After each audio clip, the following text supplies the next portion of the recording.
Tiger football on KCOY is brought to you in part by Schramm Chrysler Dodge Jeep of Manhattan, Union State Bank, Farmers Union Insurance, Jim Gearhand, Agent, Clay Center, Bud's Tire Service, Central Office Service and Supply, Ray's Apple Market, Farmway Co-op, United Bank and Trust, Hanson Ford of Clay Center, and Wilbur Ellis and Reed Seed Sales. Back on a Football Friday and getting set for a big night of football. But first, a look back to the week that was in high school sports in the KCOY community. Flip Casper, let's get this thing going, huh? Nice to be on the other side of the mic. Thanks for coming back. Appreciate it. Good. Much better to be a part of the show here than from where I was last week. Let me tell you that much. Thanks so much for stepping in and taking control of the reins. I'm there anytime for you. I know you are. Let's take a look. Let's start with volleyball. Let's go Twin Valley League, where every night you play in the TVL. You better bring it. Well, you probably better. And I don't think there's any real shock at the top four.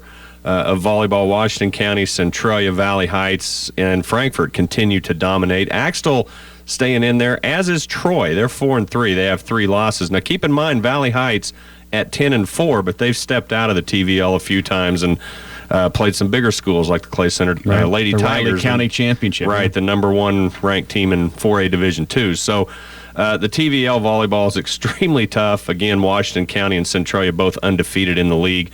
Centralia is 19-1, by the way, and they just continue to dominate. A lot of teams ranked. Washington County is ranked number 2. Apparently, Hillsboro is very, very good. Appears to be, yeah. Yeah, because they're number 1. Division I, Centralia, Valley Heights, and Lynn and Frankfort, all in the top 10. How about that? All TVL. That's pretty good stuff Lynn right there. Lynn pushed Centralia to the limit in their matchup earlier as well. So there's a lot of great stuff going on there. Keep in mind, Lynn's 4-4 in the TVL. They're 14-6 overall, though. So it's pretty good stuff. Right now, the TVL, that's some good volleyball. Without a doubt. I had a chance to see some NCKL volleyball last night. Of course, number 1 ranked team in the state, 4A Division II, the Clay Center Lady Tigers. Coming off of a weekend at Rossville, Coach Moran said, they had wins over Abilene at Rossville. They beat Holton at Rossville. They lost to DeSoto in the championship, and Coach Moran said, to this point, at least on that day, DeSoto was the best team they've seen this year. Yeah, that's what he says. And he was very, very impressed with how they played. The Lady Tigers took second there last night. They took on Marysville. I'll tell you, the Bulldogs have a new head coach, a lot of new personnel in the starting lineup, and they pushed Clay Center last night, had them on the ropes in one of the games. Clay Center, though, would get both matches in straight sets. They have improved now. The Lady Tigers are 3-1 in the NCKL. They split with Abilene the first meeting of the year in league play, and they find themselves 16-3 overall on the season. Their losses have come to state-ranked opponents each and every time. Next week, we'll have them back on the air Thursday night. This will be a good one, Flip. It's at Wamego. They're state-ranked 4A Division I. Clay Center, number 1 ranked 4A Division II. That'll be a showdown in the league. Well, that's an NCKL showdown for sure between those two schools, and ought to be a lot of fun. Had a chance to see the Clay Center Lady Tiger golfers back on the course yesterday. They were at Council Grove, and they took second place behind Holton, who had the first place team scoring 213. Clay Center second at 221. So good team finish. Erica Alquist led the way, shooting a 49 on that hilly course at Council Grove. You've played it before. Second place medalist. And then Allie Wright, back off the knee surgery this past off-season. She's rehabbed, cleared to compete in her first outing. She takes 11th place, shooting a 55. So good to have her back on the course. Kirsten Diekman, a 58, just outside the medal range. Rachel Williams, a 59, also nearly a medal. And in the 65 shot from both Andy Anderson and Madison Ruthig. Coach Dick Alberg said the girls continue to work hard at the games, and Erica was really steady yesterday in her second-place finish. Yeah, good to see her back on the course. That'll do nothing but help Coach Alberg's team. No doubt about it. Let's move over into cross-country action. How about the Clay Center Lady Tigers and Tigers sweeping Republic County yesterday? First place at Belleville, both the girls and boys. Yeah, and they ran very, very well. They were just dominant in, about the top 25 of that meet. So good to see that as they really, really ran away, especially on the boys' side. Really ran away with 25 points. Wakefield, though, finishing second absolutely. on the boys' side with 71 points. Lad Braden said their main goal going in for the boys. Now, the girls, they've got injuries. They didn't even field a team. No, they couldn't field a team. One runner yesterday, I think, for Wakefield. But the boys' side, he said their main objective was to beat Republic County, and the Bombers did that. The reason being, of course, a two-way opponent they could face in regionals or at state. And it was Brock Barrett who led the way with a 10th place finish. John Bowen, 11th. Hunter Woodhart took 16th. John Yenny, 17th. Preston McCullum, 24th, and then 41st and 48th for Stone Parton and Cody Pullman at the varsity Wakefield Bombers. Clay Center boys won the team event, 25 team points, and they were led by Caleb Siebold once again. He would finish with a third-place overall finish, and also Eric Fitzenmeyer, 4th, Caleb Rookstuhl, 5th. Tanner Fox would take...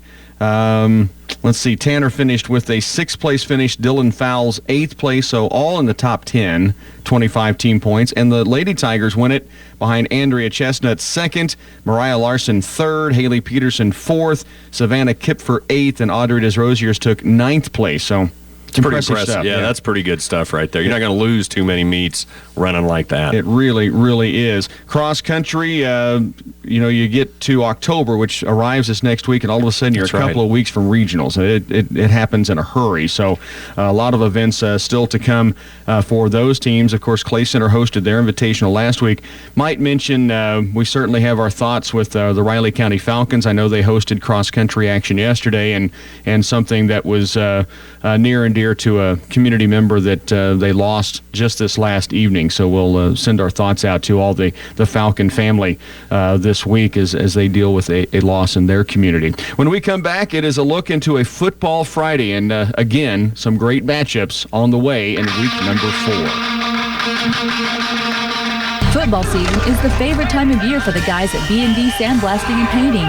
They specialize in sandblasting stock trailers, hay trailers, and semi-grain trailers. They can make your old trailer look like new and maintain its function and value with their high-quality primer and paint. B&D are also experts at installing seamless guttering on your home or business. When their work is done, you can bet they'll be at the football game supporting the Tigers. Give B&D Sandblasting and Painting a call at 632-0696. Back again on pregame. Rocky Downing along with Flip Casper. It is time to talk football on this Football Friday. Let's start in 8-man football. I want to pose a question to you, Flip. Okay. What were you most surprised with coming out of last week? And I think it's a tough question to answer. That Wakefield got beat up by Hanover in a lopsided loss, or that Clifton Clyde fell to 0-3. What's more surprising? Both. Yeah, I think that's That's an equal. I'm the same way. Yeah, I'll start with Clifton Clyde. I think no one expected this, and particularly the Clifton Clyde Eagles did not expect this. They're just having some issues, right now, and teams do that, and the losses start building, and you kind of forget how to win, and we've talked about that, and it takes. I'm not even sure how you get it going as a coach. It just takes the team has got to start believing that they're good and they can do this. Right. And, Clifton Clyde it doesn't get any easier. No, it doesn't. They get it's a just welcome. The league they're in, and tonight they take on Lakeside Downs. I mean, yeah, it's tough. They lost to Lincoln last week to drop to 0-3. Well, Lincoln's very good, and the teams that they're losing to are very good. It's not like it's a fluke or anything like that. But these are the Clifton Clyde Eagles, and I think as soon as they remember that, they'll be fine. Yeah. But, man. It's tough. Yeah. How about the Wakefield Bombers then? This was we were really excited to see how this game was going to pan out. We know how good Hanover is. Oh, yeah. Well, we know how good Wakefield's becoming. And then to see Hanover just come out and really dominate that football game, I was surprised. 52-6 the final. Yeah, and I had Jared Shivers went down there, a good friend of ours, and and was really keeping me posted. And he knows the players and the coaches as well as we do. And what I got from Jared early in the game was Hanover does everything right. And he had never seen him play before. And I texted back and I said, no kidding. Yep. And they that did. Is typical. And yeah. They do not make mistakes, and when you do. they'll make you pay. And yes, they take advantage of other teams' mistakes, which is what they did. Yeah. So Wakefield will regroup, and they go to Rock Hills. Same thing though. It doesn't get any easier. Rock Hills 2-1. Wakefield will regroup. I think they'll be fine. Hanover, let's step over there. They're 3-0 now, and they host Blue Valley. The Rams looking for their first win. Blue Valley off of a 48-8 loss to Tescott last week, and now you go get thrown to the wolves of the Hanover Wildcats. You do, and it's just like Clifton Clyde. With Blue Valley, they had a pretty decent year last year, and right. Blue Valley's a program that maybe is not used to winning.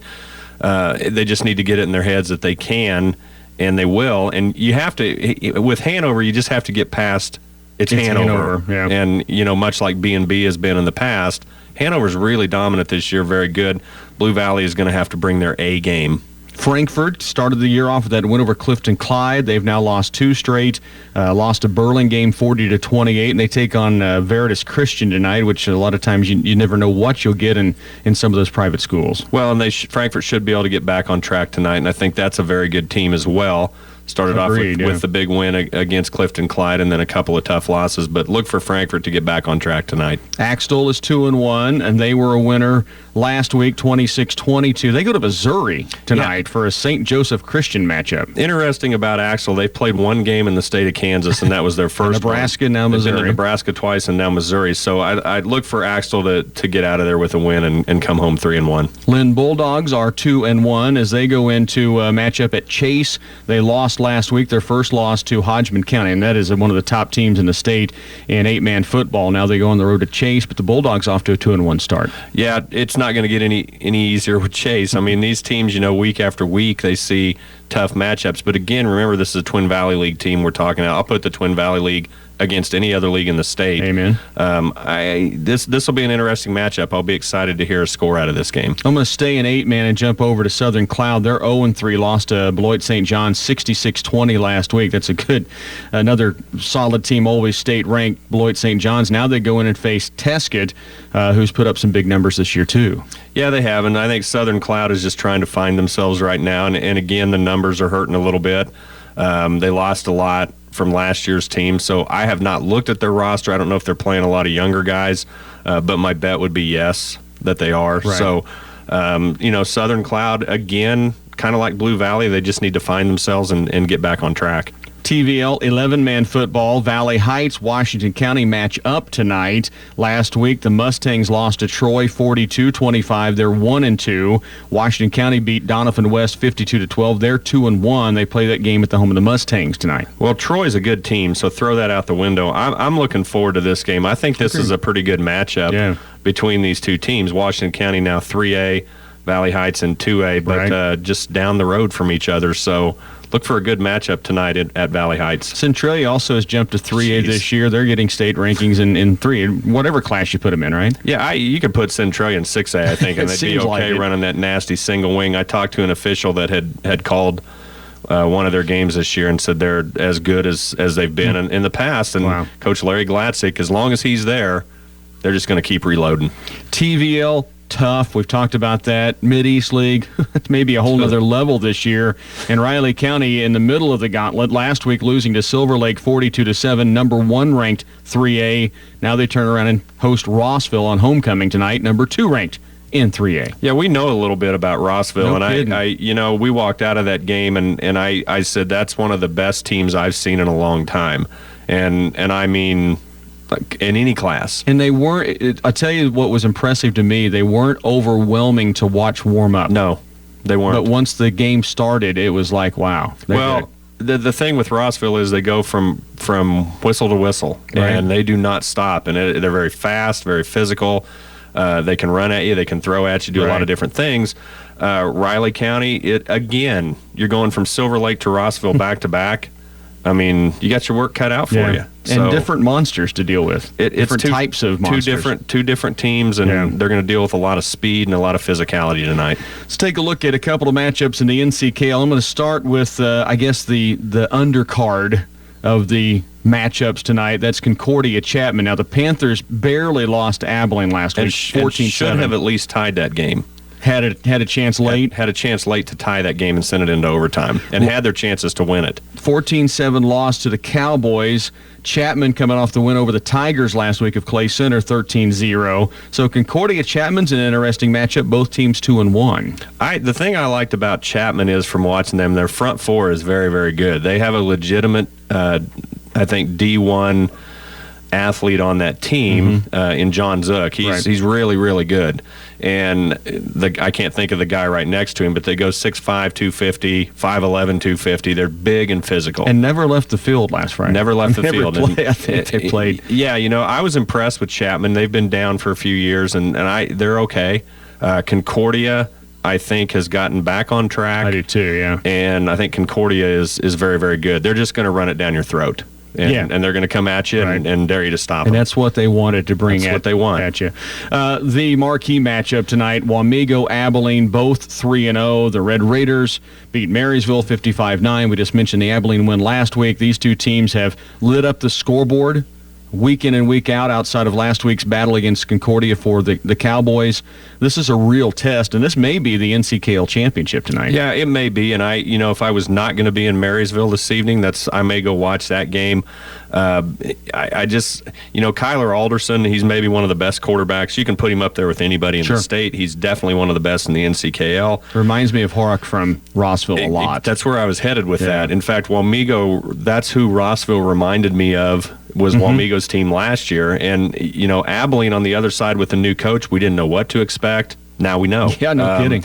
And we knew they had good athletes, but nobody in the NCKL likes each other. Every time you get on the field, you don't like each other. I don't think these teams like each other real well, so I look for a hard-hitting physical game, and Abilene's going to come at Wamego. Yeah. They're not going to back away. I so agree. It should be an interesting match for sure. Toss-up, would you say? Yeah, I would say. Marysville, Clay Center, it's homecoming for the Bulldogs. Now, I was there yesterday and last night with high school volleyball on the air. The town's painted up. They've got the signs on the business fronts. They're ready, and they're hungry for a win right now. It's been a while since the Bulldogs have tasted a victory. Well, it has, and now with a kid playing, I get a little closer with that, and a little closer with some of the athletes. And my, actually, my son's statement to me last night was, we're going in there like they're 3-0, and they're not going to back down from us, but we ain't backing down from them either. And I thought, I hope everybody's got that attitude. Yeah. Because if you think Marysville is going to lay down, they're not. Get this, Flip. Coach Rice, you'll hear in the interview coming up in pregame, noted that the 3 losses for the Bulldogs, although, Wamego got away from them last week, certainly a big score. Wamego, St. Mary's, and who's the third team they've played? The combined record of the 3 losses for Marysville of their opponents is 8-1 on the season right now. Wow. So they're quality teams that they've had to go up against. Yeah, they are. So understand, this will be and this is, I guarantee you both locker rooms are marking this one as one they have to win. Yeah, they are. And Clay Center coming off a tough loss and one they think got away from them in Chapman, and, a rough start against Rossville and an okay game against Rock Creek, a good second half, but I think they're looking to put together 4 good quarters. Right. But so is Marysville. Yeah, I guarantee So I think it'll be a good game. We'll talk more about that. Coach Rice will join us with pregame. We'll get you near kickoff at 7 o'clock. Flip, enjoy the Football Friday. I will. I know you will. We'll have more on pregame. Stay with us. I have bad news. Jake from State Farm does not work in our Clay Center office, and we don't always wear khakis. Good news is State Farm now offers great home and auto loan rates in addition to the auto, home, life, and health insurance that we're known for. Call Dave Borgerding, your State Farm agent, to schedule an insurance and financial review. Now here's Scoutin' from the Lincoln School to sing the jingle. Like a good neighbor, State Farm is there. Tonight, the Clay Center Tigers travel into enemy territory. The Marysville Bulldogs host Homecoming 2014. And the Clay Center Tigers are hoping to spoil the party. Tiger pregame is here, being brought to you by State Farm Insurance, Clay Center, David Bogerding, your agent, B&D Sandblasting and Painting, and Clay County National Bank. We'll talk with the head coach, Todd Rice, when pregame continues next.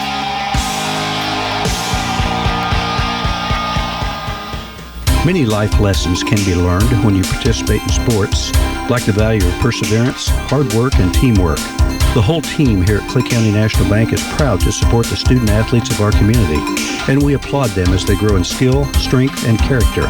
When you push yourself toward excellence in the classroom, on the field or court, or in your business, you develop skill and self-confidence, and these attributes will serve you well now and in the future. Best wishes for success, Tigers, from Clay County National Bank, member FDIC. 2-1. Back on Tiger pregame, joined now by Coach Todd Rice. The Tigers go in to face the Marysville Bulldogs on their homecoming football Friday. Coach, good to be back with you first off as we get a chance to talk today about a matchup against the Bulldogs. Let's drift back to last week. I listened to that entire ball game on Friday night, kind of an odd perspective for me to be listening to a ball game. But what I kept hearing throughout that ball game was missed opportunities. It seemed like you guys knocked on the door enough times, you just couldn't punch it in. Well, it's kind of a reversal of our game with Rock Creek to some degree. We were the team that ended up being in the red zone 4 times, coming out with nothing. We fumbled a punt inside the red zone early that they scored on, and we didn't play like we expected to, and give nothing but credit to Chapman. They're well coached. Their kids played well, and they just outplayed us that night, unfortunately. Also, I kept hearing, your defense stepping up against a really big front line.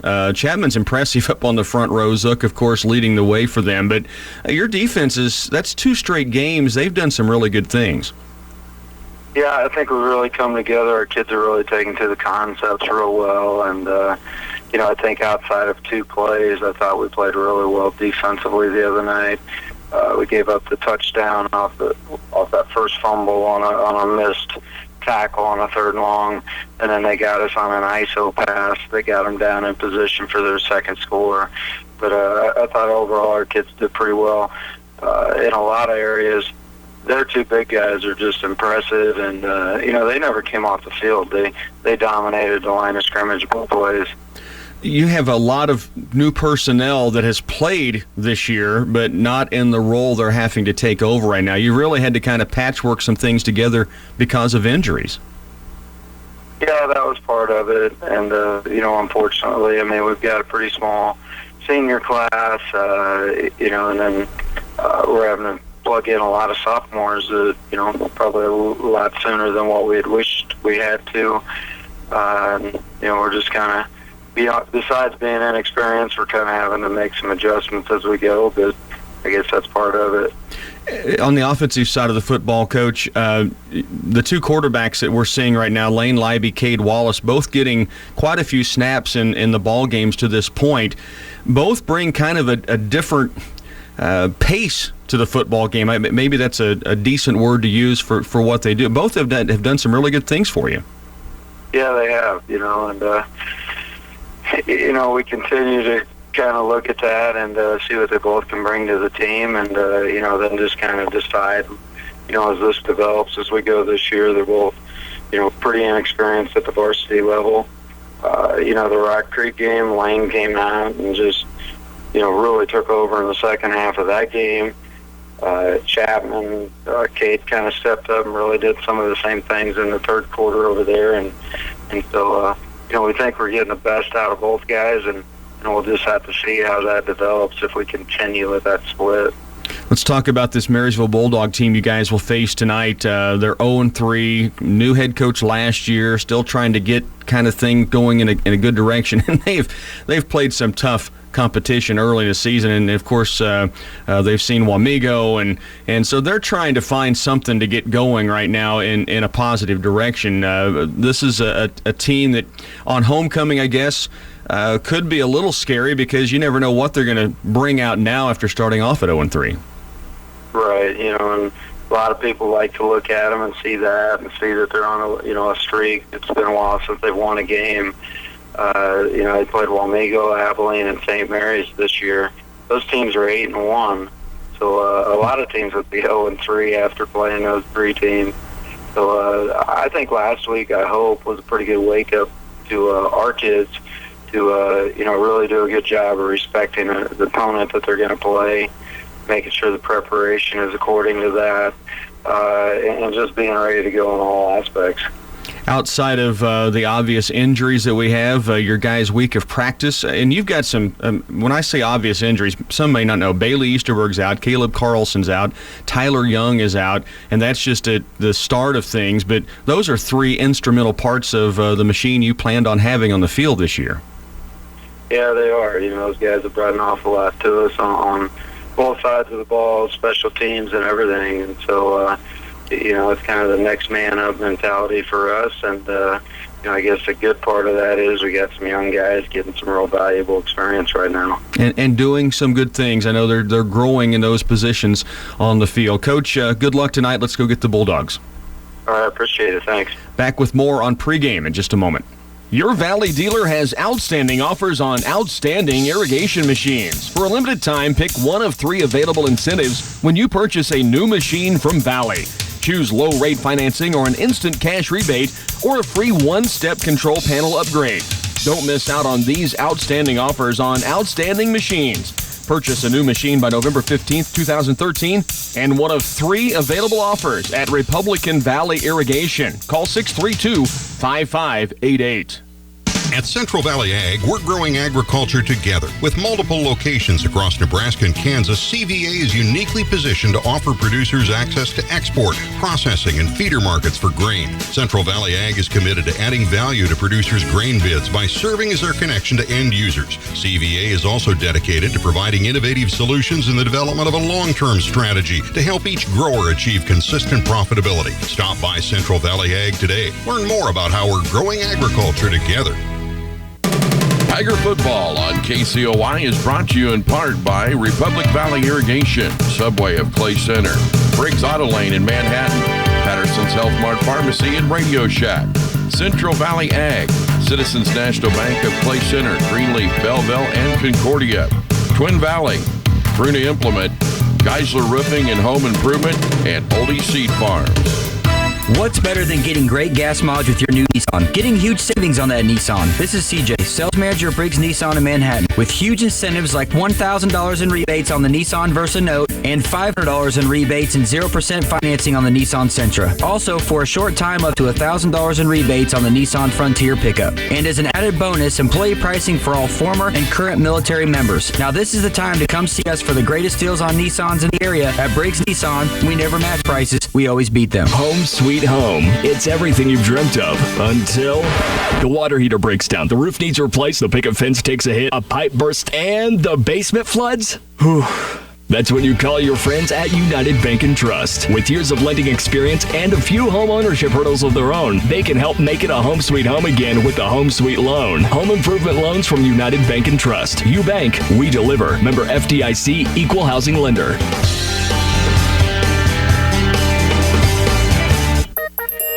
One company, one call, Twin Valley does it all. Stop by Twin Valley's tent during Pietique on Saturday, September 27th, located on the southwest corner of the Courthouse Square. Cheer on the Cats and check the score for the K-State UTEP game on our big screen that starts at 11. To kick off fall, Twin Valley invites children of all ages to come take their pick of the patch and select their very own pumpkin to decorate and take home with them while supplies last. Join us for all the fun at Pietique. See you there. Homecoming in Marysville. Rocky Downing along with studio engineer Darrell Pearson, Chet Carlson alongside the stat boy Kerry Carlson with us as well. We're nearing kickoff. Place with your Tigers, Marysville Bulldogs to both mark this game as they do each and every year. But Chet, this is an opportunity for both teams to notch one on the right side, or as you should say, the proper side, left. Oh, absolutely. Both teams need the same thing tonight, and they are both coming into this football game looking for the same thing. They both think this is their opportunity to get some things on track. They've been a little anemic on offense. Both teams they've shown some promise on defense in their first 3 games, and that's been the same on each side of the ball. They both are very, very optimistic about what they can do in this game, and they want to use this to turn it around as they head into the last 2/3 of the season. We'll have your kickoff from Marysville coming up next. Your ability to put in long, productive days can be limited by the equipment you have to work with. While you're out working day in and day out, Case IH is creating equipment to fit your farm. And your local dealer, Bruna Implement, can help you manage the day-to-day challenges and maximize your opportunities. Bruna Implement Company, your Case IH dealer, can help you be ready. For all your farming needs, see your local Case IH dealer, Bruna Implement Company, at any of our 5 locations.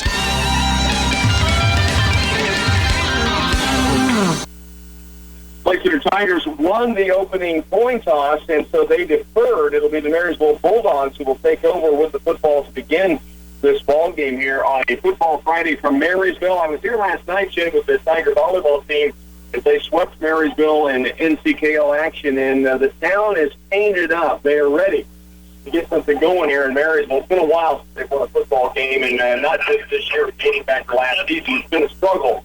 So they really would love to hand one. Oh, absolutely. You know, a lot of people are calling for ISD back in Clay Center, and a lot of those people were remembering the rivalry days of Clay Center and Marysville Powerhouse. Both are looking to get on track. So, Clay Center Tigers will kick it off. Of course, Bailey Easterberg out with the ankle injury, so Deb Bloom will kick it off the Tigers as we await the whistle from the official. And we have it. Here's your tasty pastry kickoff here from Marysville. And it is going to be the Marysville Bulldogs taking it back at the 17-yard line. Return out to the 30 or the 35.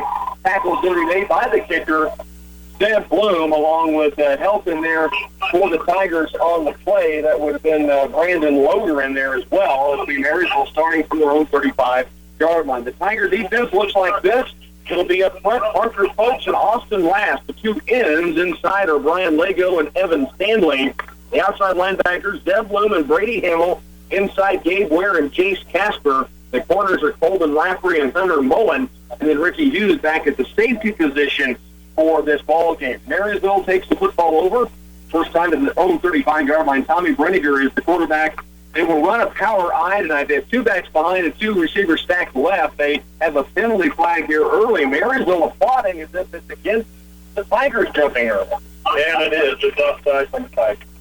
So 5 yards early against Clay Center, and that front row getting a little anxious to get across and get after the Marysville Bulldogs. So it will be, again, football for Marysville now first down and 5. If they get the easy 3-5 yards, they have it out to their own 40-yard line. In a football game like this where they're both looking to turn the season around a little bit, get stuff going, field position is going to be so important. Your hands off left side. Nelson has it. He stood up early, but takes it to 2 or 3 yards downfield off the left tackle.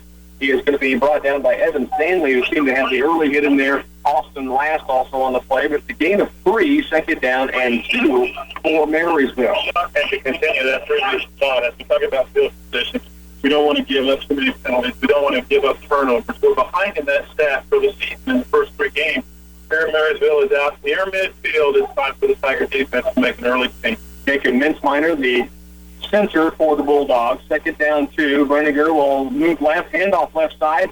First down carry. Maybe the Tigers trying to stand up. It appears they may have stopped the ball carrier just short of first down yardage. The carry that time coming from Christian Jackson, and he is about a half-yard short. Third down and inches for Marysville at their own 45-yard line. And the Tigers put themselves in the hole right off the bat because they had 1st and 5 after that defensive offside. So Clay Center's made 2 good stops on the first 2 downs from scrimmage, but very short third down for Marysville. Third down inches. Brenniger will hand off, quick hitter up the front. Evan Stanley got an early hit in there, but there wasn't much to get the Bulldogs. And it appears they have a fall forward, if you will, for a first down. That's Svoboda, the offensive lineman, defensive lineman, who will go in and carry it. 2 carries last week against Wamego, and the big fella does fall through for a 1st and 10 for the Bulldogs. And when you're watching somebody wearing number 72 in black jersey taking a handoff, we are all thinking the same thing. The bridge. You got it. And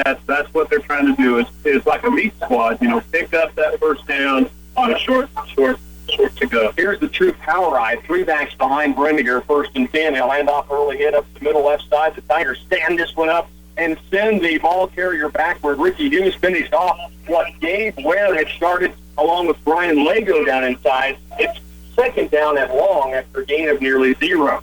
Well, the Tigers really did. I mean, they moved the chains. Marysville moved the chains on the first possession here against the Tigers. But the Tigers gave them a head start with that offside the Tigers have shown good defense on every play from scrimmage. Tigers have loaded up the offensive line. They have 6 guys on the offensive line of scrimmage. Handoff left side, and a tackle is going to be made by Gabe Ware. They hit from the 6, makes the initial contact. Got some help outside as well. It brings up 3rd down and long to carry that time from Hunter Warning. He was injured last week against Juanito, and one of their main ball carriers. He does pick up about 4 with 3rd down and long. I like what the Tiger D has shown so far, so now it's a huge 3rd down because it's 3rd and 7. Last time we were looking at 3rd and half a yard, and it took nothing. That's when they went to the deep squad, handed off to big number 72. Marysville's going to have to run a play here.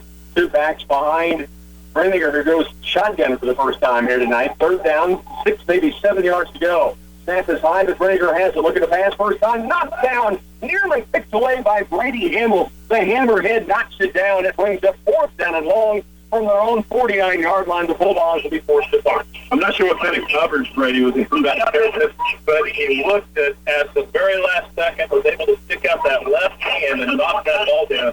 If he'd have been able to turn just a little bit sooner, he was looking. He was watching his area, but if he could have happened to have turned a half second sooner, he'd have had a pick.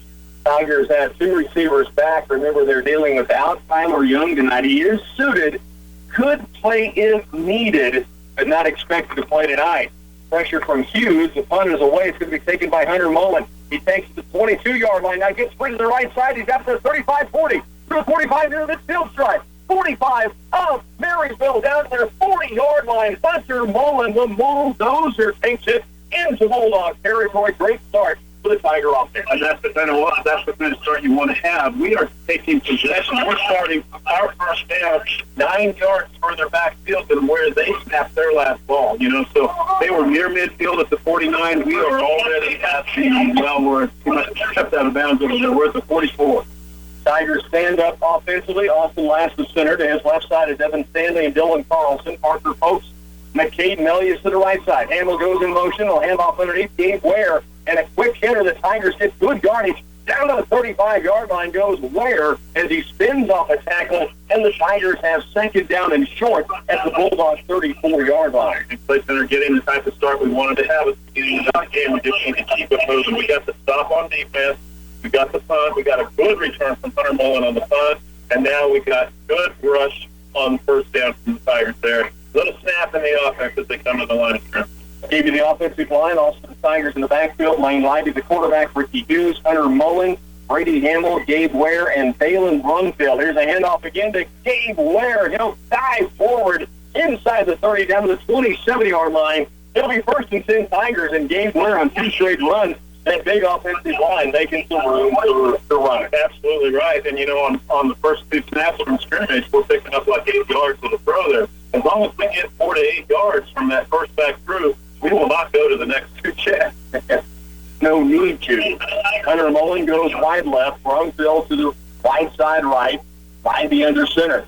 He'll hand off again. Gabe Ware. He'll dive behind his center, Austin Last, and will pick up about 3 or 4 yards. Let's see what they mark this down at. Nearly a 5-yard pickup. Let's call it 2nd down 6 after a gain of 4. It's been all Gabe Ware thus far. It's been all number 28, and he's been playing great this year, but he's got to start in front of Bailey Easterberg with that ankle. And, both of those guys have made a living up the middle. But Gabe Ware on first three snaps of this game has done really well. Lively, handoff again. Gabe Ware. He's caught early. Actually, Lively's going to keep this. He's downfield. He's picked it to the 10-yard line. Down inside the 5. Great ball fake. Marysville tackled Gabe Ware. Lane Lively pulls the ball out, takes it inside the 5-yard line. It's 1st and goal Tigers early here in the opening quarter. And that's what you can do when you run 3 great games with number 28 right between the bars up the middle. And then all of a sudden you fake it and Lane pulled it back out. We take the ball out. Number 3 was suddenly making the turn on the corner. A big game for him. So the Tigers have it 1st down and goal, the 3-yard line. Lively under center. 1 back behind. Lane Lively, left side handoff. No, he's going to keep it. Steps toward the goal line. Did he get in? No signal. Touchdown, Tigers.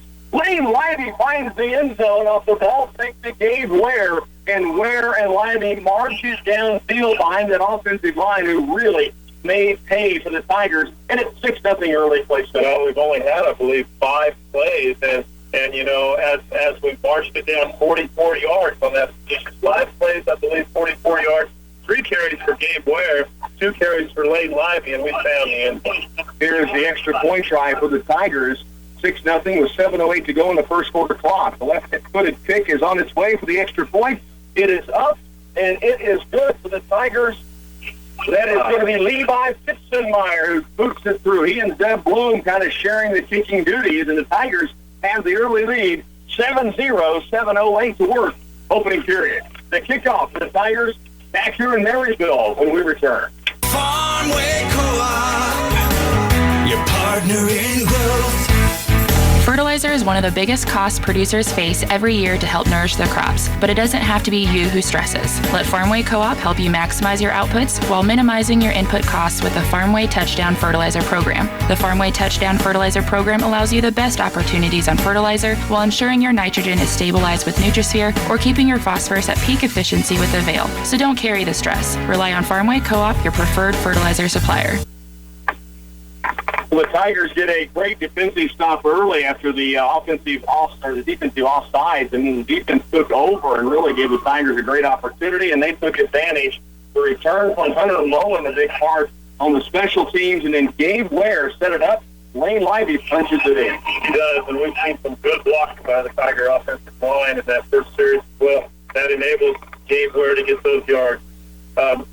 Lane Lively to get those off yards. Here's the kick from Zeb Bloom, taken back at about the 12-yard line. A return back up through the middle. It's going to be a tackle made around the 30-yard line. Good open field tackle that time for the Tigers. And again, the kicker is Zeb Bloom. Nursed the tackle downfield. So the Tigers will see Marysville take over at their own 30-yard line, leading 7-0 now. Place-setter with the lead, just under 7 minutes to go, opening quarter. Lots of times there's nobody that blocks the kick. And Zeb is the one that knows where the ball's going, and he wants to tackle. So both kicks, he's got the tackle.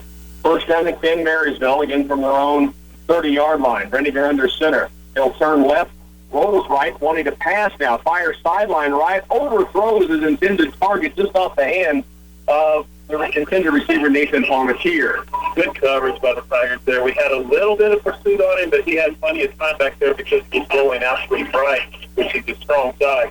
He had a little bit too much on it. Even if they'd have caught it, they'd have been out of bounds. The Tigers had good coverage downfield, forcing that receiver to the sideline. Rendiger forces play for the Bulldogs since his freshman year, and just a junior, but it seems like he's been here a long, long time. Good ball player for the Bulldogs. Rendiger this time hands off left side, and a break of the tackle downfield. First down carry going to be downfield for Hunter Warnick.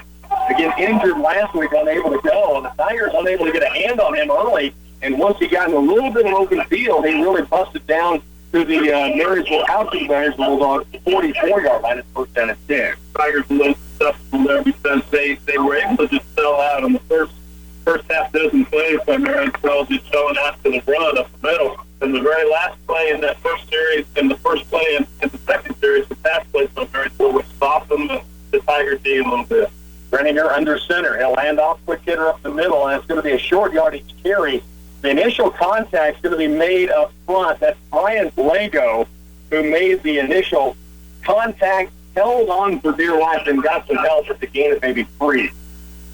Lego, though, really got in there quickly on the defensive line to make the early contact in the ball carry.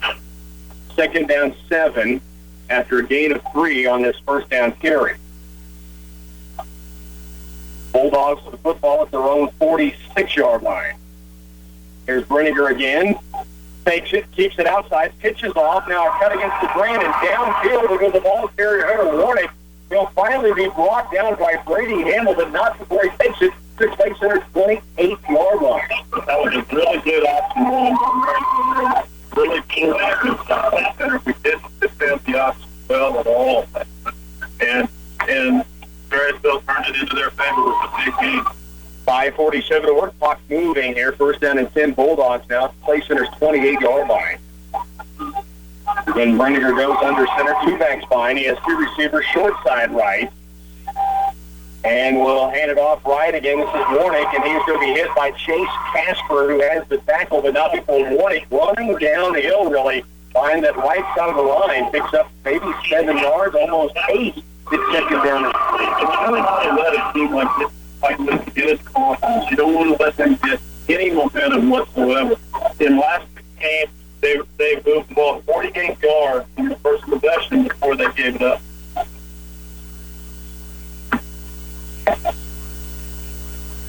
Play Center Tigers on defense. Here's a handoff left side.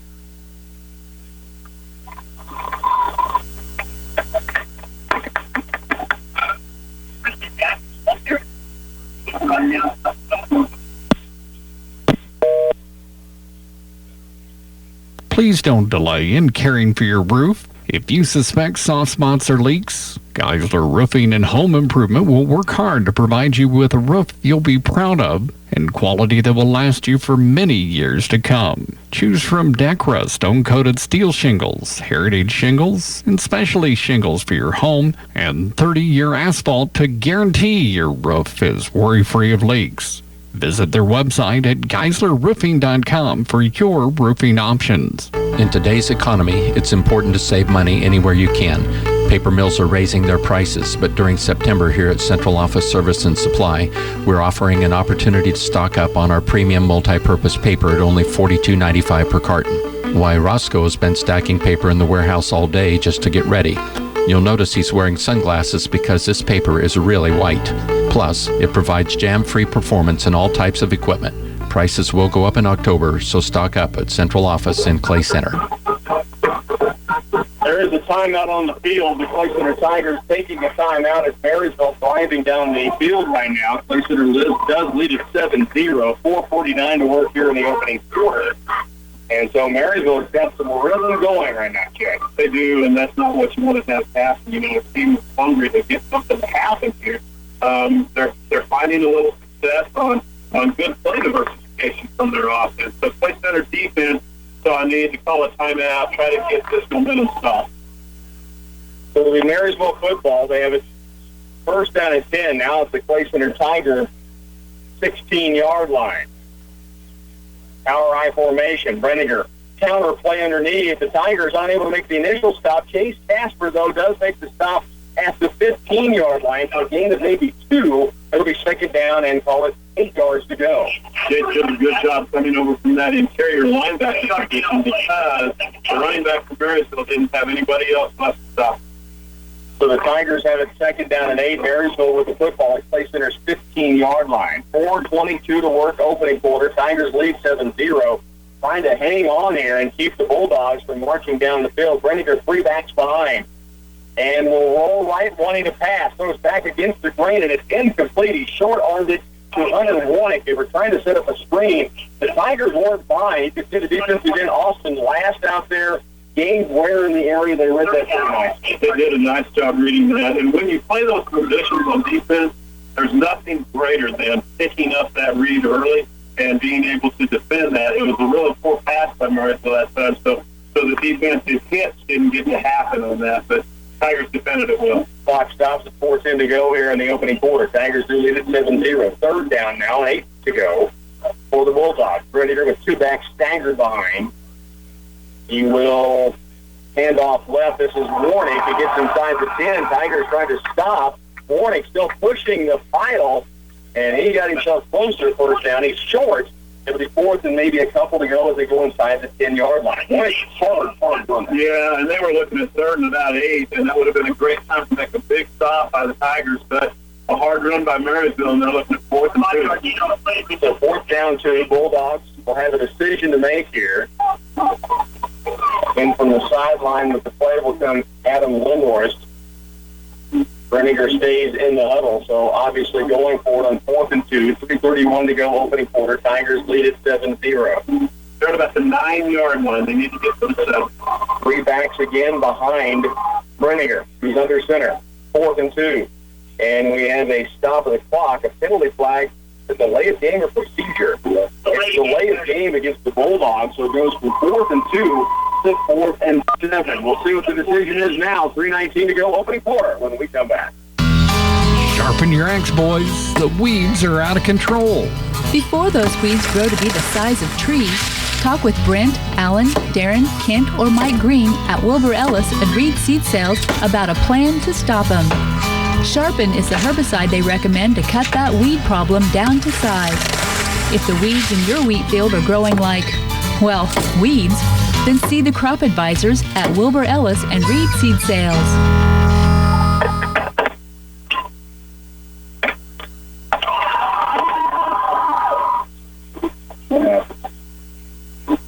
Incomplete pass on Marysville. Good defense by the Tigers on that play. It was 4th and 8 for Marysville. As they did a roll-off pass to the right, they tried catching somebody in the end zone. The Tigers knocked it in. The Tigers able to deny on 4th down and one of the 7 Bulldogs who were going to go for it on 4th and 2 and then decided to go for it on 4th and 7 after the penalty yardage. Incomplete. Play center takes over the football at their own 15-yard line. Huge stop for the Tiger defense. Great stop for the Tiger defense. Now the offense wants to have that same spring in their step and move this ball downfield, get out of their own end. Lane Lively will hand off underneath. This is Gabe Ware, and he stood up this time. The Bulldogs really looking for number 28, who had a great start offensively for the Tigers. And now we see him get stood up early, so it's going to be 2nd down and long. A little bit of a conservative call by the Tigers back against their own 5-yard line, 10-yard line like that. And I wouldn't expect much different, but Marysville is totally ready for Gabe Ware. So the Tigers have it 2nd down. They gave him a gain of 1, 2nd down 9. Mullen left. Receiver right is Brumfield. Hamilton motion. He'll come back in the same direction. They give it off to Ware once again. He goes inside. And it'll be a gain. That's actually Ricky Hughes, I think, that they carry. Yep. And it will be a gain of 3, 3rd down 5. He gets it out to the 20-yard line. Ricky was at that right, if you want to call it the flanker-back type position, and Brady Hamill was at the left one. Brady started in motion from the left, headed towards the right. Takes about 3 steps, stops, spins around. They give the ball to Rich coming around. 3rd down, 4 yards to go. They'll call it a gain of 4 on the play. Left comes Mullen, also Brumfield wide to that left side of the field. Nobody right. The wingbacks are Hughes and Hamill. The backs behind Lane Lively is Gabe Ware. They'll pitch it left to Ware. He's got a couple of blockers. After the 25, that's 1st down yardage to the sideline. 1st down and more goes Gabe Ware across the 40-yard line. That's 1st and 10, Clay Center. Gabe thinks he picked up about 8 more yards than he did, but he did step out of bounds, but it was after he got the 1st down and a lot more. So not across the 40, he's out across 35, but that's well enough for the 1st down yardage. About 36 to go opening quarter. Tigers do lead 7-0, and now starting from their own 15-yard line. That's a huge conversion. And I wish I had the 3 numbers. That could have been the block party for the night because there was a double-team block and then a single-team block. Hand off underneath, and again, Ware is stood up this time, knocked backwards, ball comes loose. Let's see if they call this dead. And they did. Thank goodness for the Tigers. Instead of a turnover, it'll be a loss of maybe a yard, 2nd down and 10. They're calling it dead on forward progress there. So the White Hat didn't even get excited as he was walking up there. He was mostly down on the clock ticking at 1:19 to work. Tigers working without Bailey used to work. Caleb Carlson, Tyler Young, those are huge numbers that are out of the lineup tonight for Clay Center. Receivers to both sides. Brumfield right, Hunter Mullen to the left. Lane Lively takes it, counter play, Brady Hamill. He'll break 1 tackle, bangs his way out to the 40, maybe the 41-yard line. He'll pick up that 1 lost yard at about 5-4. It's 3rd down and 4. I think we might get to see something out of our wingbacks tonight. I hope that's a sign of what's to come. We've seen both Ricky Hughes with a game and now Brady Hamill with the game, and they set up on each side, just outside those tackles, in that flanker wing type position. They've been getting the ball a little bit more tonight than they had in the first 3 games, and there's a little bit for them to work with. There in the end of the opening quarter, 32 seconds to work. Lane Lively under center, 3rd down 4. Pitches left, Ware gets off a block, moves forward across the 45. That should be enough for the 1st down. We'll see exactly where the mark comes in. But he had a couple of blockers again out to the outside, which freed him downfield. It appears by eyeball it's 1st and 10, and the officials will not have to measure. 23 seconds to work opening period, and the Tigers move the chain. He was getting a block from Hunter Mullen, Brady Hamill, and Stanley out there. So they were all helping Gabe Ware pick up that 1st down. 1st down, 10 Tigers at their own 46-yard line. 19 seconds, clock ticking. Let's see if the Tigers run a play before the end of this quarter or not. They don't have to with the play clock, and now down to 10. Obviously, they're not planning to go up to the line of scrimmage. We'll head to the 2nd quarter. It's the Clay Center Tigers who find themselves up 7-0 and with the football and marching when we come back with Tiger football. Would saving money get your attention? Then look for the Wow Bins at Ray's Apple Market. They're not hard to find. In fact, you can find over a dozen of them throughout the store. The purpose of the Wow Bins is to save you money on selected products that are commonly purchased. They're called Wow Bins and prominently located in the aisles to get your attention so you don't miss out on the savings. Check them out on your next visit to Ray's Apple Market. Wow, now that's a good deal. We're right on your way home. Schramm Chrysler Dodge Jeep Ram is a proud supporter of Tiger Athletics. Whether you're looking for a tough Ram truck, a sporty Dodge Challenger, or an elegant Chrysler 300, Schramm Chrysler Dodge Jeep Ram has you covered. For 46 years, they've treated you like family because their family name is on the door. Right now, get 0% plus no payment for 90 days. The area's only 5-star certified dealership, Schramm Chrysler Dodge Jeep Ram in Manhattan. Go Tigers! Back once again in Marysville, the Clay Center Tigers a 7-0 lead and trying to march it again. And what a start from their own 15-yard line after a big defensive stop on 4th down, Chet, to find themselves really in position to kind of make some strides right now. And the Tiger defense made 2 stops in that first quarter. One forced a punt. Second made the stop down inside the 10-yard line, or 15-yard line, I should say. Tiger offense in the first quarter, 11 carries for 74 yards. Lane Libby under center. He'll roll right, looking to pass. Has pressure, rolls further right. Now he's going to tuck it and run it across the midfield stripe. He goes down near the 45-yard line, knocked down near the Marysville Bulldogs bench off the sideline, but he gains about 9. It's going to be 2nd down and short. That was a good feat by Lane right there. The decision to keep the ball, see what he could get out of it. But he never showed. He never tipped his hand. He made the decision to keep it before he showed the defense he was going to do that. Picked up 9 yards on the run. Brunfield off the right side short. They will go quick count, quarterback keep, easy first down pickup for the Tigers, and they move it inside the 40-yard line to the Bulldogs. And with the 11:45 to go, just getting underway here in the second period, the Tigers move the chains again. Well, on a quick count there, they needed 1 yard or maybe even a little less than a yard. Lane Lively got 6 yards on that push. So the Tigers have it 1st and 10. Now it's the Bulldogs 39-yard line. Clay Center's offense has been very solid thus far. Now, we do see Tyler Young in the ball game, who was not expected to play tonight with an injured foot. Turf toe is the word that we heard. He's a wingback right. Gabe Ware, the lone back behind Lively. 1st down 10, right at the 39 of the Bulldogs. Campbell starts in motion. They hand off underneath, and it's going to be Gabe Ware with a short yardage play. He may have gotten a yard at most. He's lucky he held onto that ball because Marysville hit him before he got the handle. He went behind his big fellow up front, Austin Lash. I've decided the big Willie guy, seen him lately? He's been Willie for a while. He's the bully on the front line. Willie Bully up there, Austin Lash. That's awesome. He's a good guy to follow, and they've done it 2 times. That time, though, Bulldogs really eyeing number 28. A little bit of a loss in that stuff. 2nd down, we'll call it a long 10, if you will. 2nd down 11. Lane Lively rolls left, wanting to pass. It's a good block from Ware. Now turns it. He's going to run it to the 35. Tries to cut it outside. Good open field tackle by the Bulldogs. Svoboda keeps Lane Lively from 1st down yardage. But on 2nd down and long, he now makes it 3rd down and about 5 left to go as he takes it inside the 35-yard line. Well, that's a big 205-pound senior that took the carry on that meat squad on that 3rd down carry. Refrigerator Perry, and now he moved over there pretty fast. He closed on Lane live. He set him down for a 5-yard gain. I thought Lane had a chance to pick up the 1st down. I did too. But 72 closed fast. So the Tigers have a 3rd down, about 5 to go. Ivy under center. 2 receivers stacked left, that short side. They got the Bulldogs jump across. This guy up front couldn't hold his water. That was Drake Martin who came across, and this will bring in 3rd down and very short now. I'd rather have 3rd and half a yard than 3rd and 5.5. Exactly. I think that's pretty close to what we're going to have. I don't think it'll, well, they might do have enough. Oh, wow. Didn't even measure. I was thinking it would be 3rd in inches. Instead, it's 1st down and 10. And the Tigers with the lead, and now they move the chains with 9:56 to work 2nd quarter. They have the football at Marysville's 25 or 29-yard line. Well, you and I both underestimated the distance there. The staff boy here was all over. He was waving 1st down from the get-go. 1st and 10, Tigers. In motion goes Hughes. They'll hand off again underneath. Gabe Ware trying to break a tackle. 2 Bulldog defenders on him.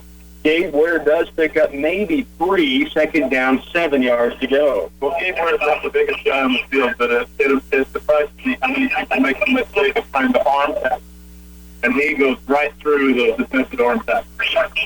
That's like number 23 we've seen run there, the senior fullback for the Tigers, Bailey Easterberg. We've mentioned before how similar they run the football and continue to fight for extra yards. Second down 7, a 3-yard pickup, 9:08 to work here, second period. Tigers up 7-0.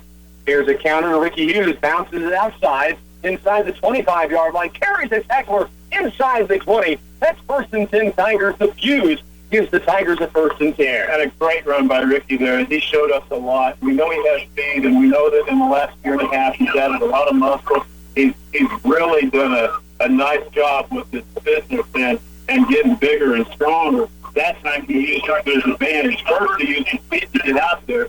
Then when the field closed in on him, he just pulled right through it. Tigers now have it. First down and 10. It's at the Bulldogs' 17-yard line. Play center trying to go up by 2 scores, knocking on the door once again. Libby again under center. 1 back behind. He'll pitch it left. This is Hughes alone back, and he's going to go outside and not near the sideline, but not before he runs for a good 6, maybe 7-yard gain. They put Hughes in the backfield alone that time.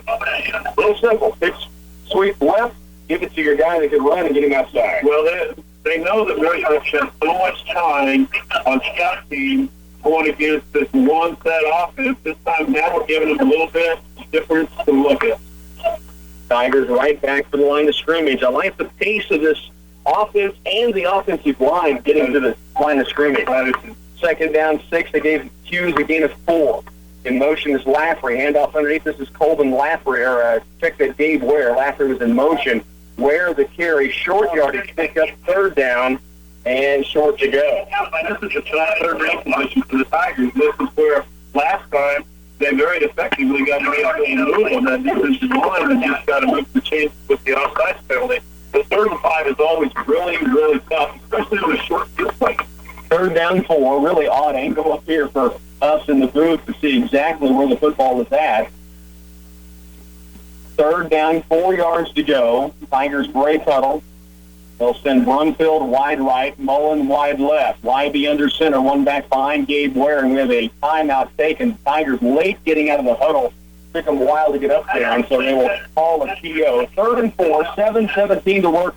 First half, Tigers on top 7-0, trying to punch another one in when we come back. Tiger teams are back in action, so let's get out and support our local teams. Coaches and players have been working hard and putting in long hours to excel at their sport or activity. But as we know, it takes more than hard work. Good teams need to work together. Same goes for Union State Bank. We work hard to be your community bank, but we need your business to be a good team. Let's all work together by supporting our youth and their activities and supporting your local community bank. Union State Bank. Member FDIC and equal housing lender.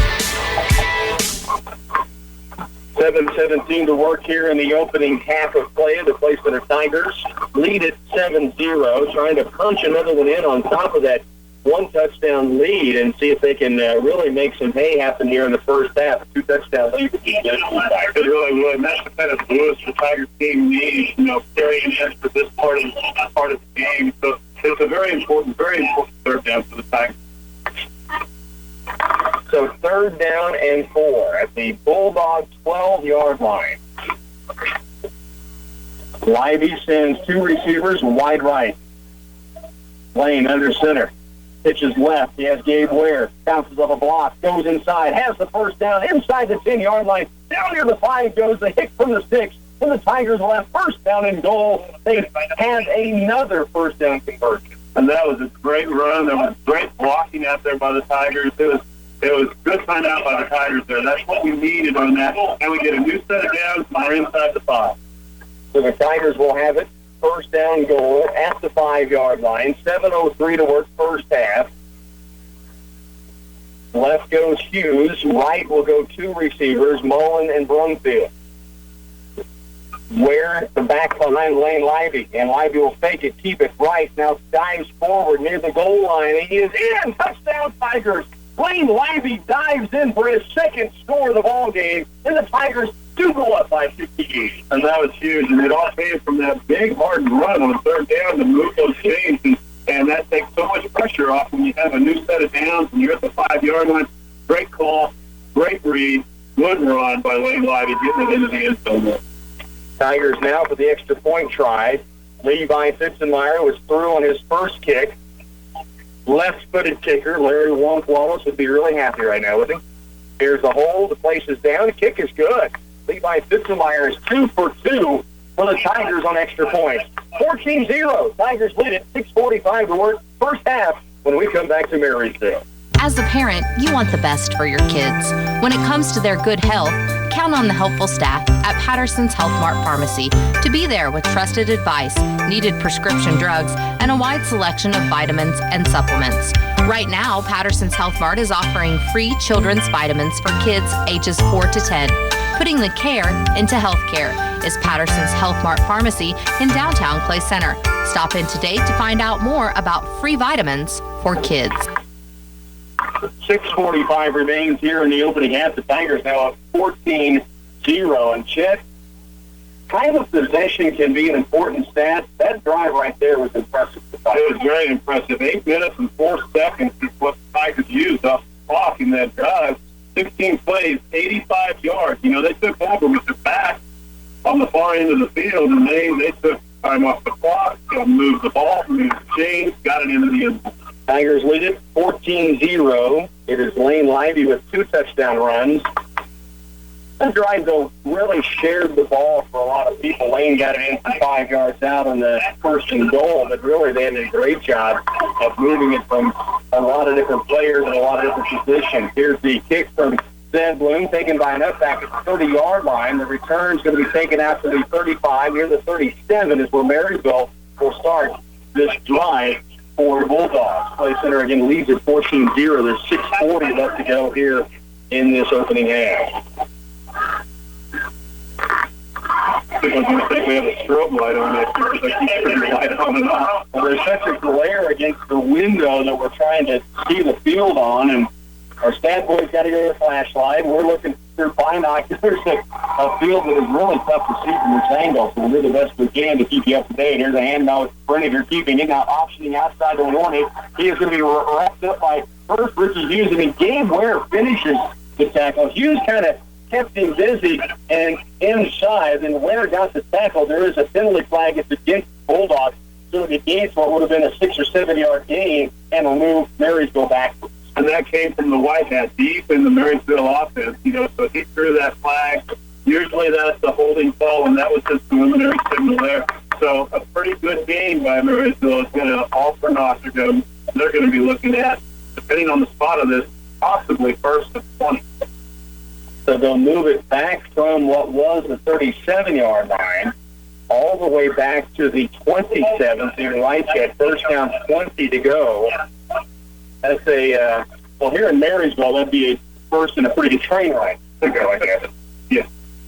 They're still working on getting their depot settled in on what they're going to be doing here in Marysville, but a great facility there and trying to keep that thing going. Here's Brenniger, hand off right side, and the carry is going to be on Warnick again. He runs downhill, picks up 8 or 9 of the penalty yardage back.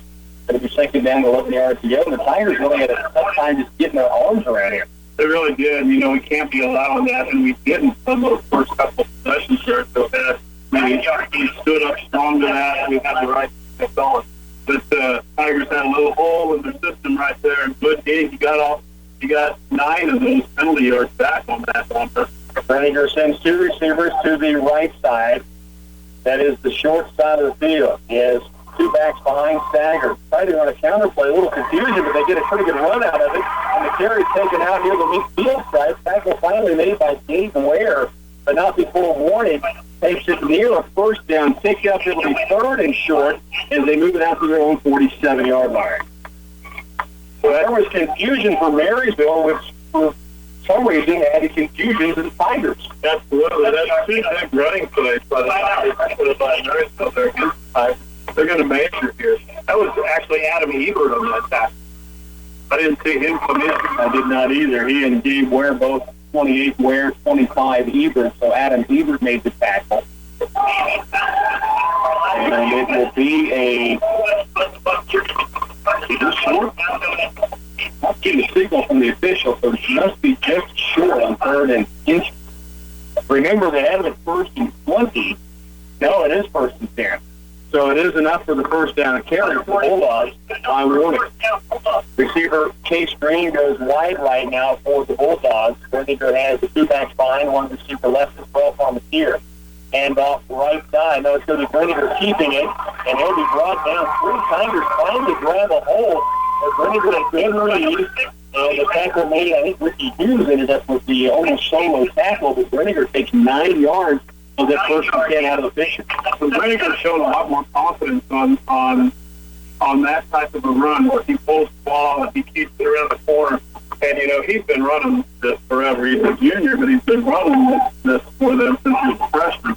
So he's not short of confidence, but we don't want to see them get anything going. Now Berninger pitches. Hughes hitting the backfield. Then some help from his buddies, and the Tigers will drop the running back warning for a loss, or maybe right back to the line of scrimmage, and it brings up 3rd down and short. Well, they got a very good spot out of that. I agree.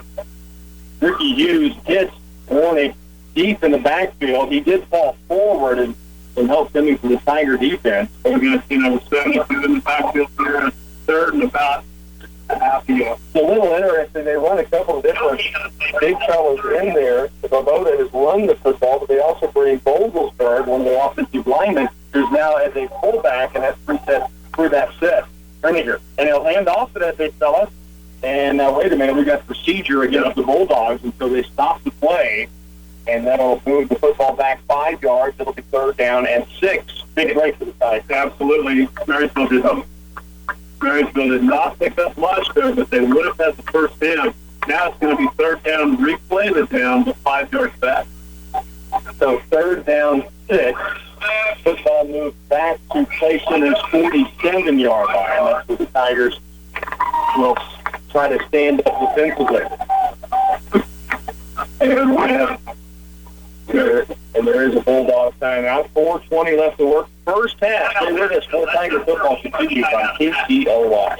Imagine having someone help you pick the best corn hybrids for every field on your farm. Thanks to a new Oldie soil-specific seed online service, your Oldie representative can combine your data with his data to offer a field-by-field prescription. Customize every acre with the highest potential hybrid based on soil types, trait package needs, disease threats, and agronomic preferences. Valuable data can also be shared with trusted suppliers. Contact Oldie Seed today at 877-692-4555. 4:20 left to work here in this opening half. The Claycenter Tigers are leading 14-0. Marysville trying to drive here, Chad. Claycenter's got a big opportunity with the Bulldogs kind of shooting themselves in the foot. 3rd and inches becomes 3rd and 6. And now you got a chance to stop. And it's very similar to what they did when they hurt themselves on that previous possession, where they drove the ball all the way down to about the 10. They got a penalty, moved it back. They stalled out on their drive. Claycenter was an opportunity to get the ball back. Well, Marysville out early in their offensive formation. The Tigers scrambling to get back on the defensive line. They are set, and now they stop of play again, and I don't think Coach Weiss liked the way his defense was just getting in position, so he takes a timeout here as well. 4:20 left to work, second quarter. It's the Tigers with a 14-0 lead. Of course, the Green Team halftime show will be coming up here in a little bit, and Green Team's got a big weekend. They got the cruise night tonight. Yeah. And bringing out one of their new rigs, and then the High Peak this weekend. And I will tell you this much about Bill Rice. When it's near the end of the month, yeah, it's time to go deal. He like to say, this is the favorite coach. I love the buyer. So, if you've been thinking about something, be sure and stop in. Talk to Bill Rice. Let's say Bill, he's a good guy, but don't fire him your best. Or, I guess, if nothing else, go drink some of the free pop and water, snacks and flowers. Free Wi-Fi. Use the Wi-Fi. Watch the Mars football already. And watch the TV. Video like you can't turn the shelves on the phone. I will not say no, but I won't say yes either. I'll go ahead and yes. Marysville Bulldogs with the 3rd down, 6 to go. Ready to go from the gun. They're going to run a reverse pass on the tier, looking downfield, being chased by Ryan Lego. Near the sideline, hesitation move, tackle made, he'll be short. The tackle eventually made by, did you see the number?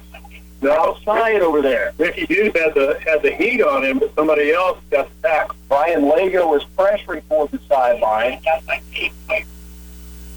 And I think Gabe Ware ends up with the tackle. It brings us 4th down and 6. So the penalty yardage, huge against Marysville and in favor of the Tigers. 4:10 left to go first half.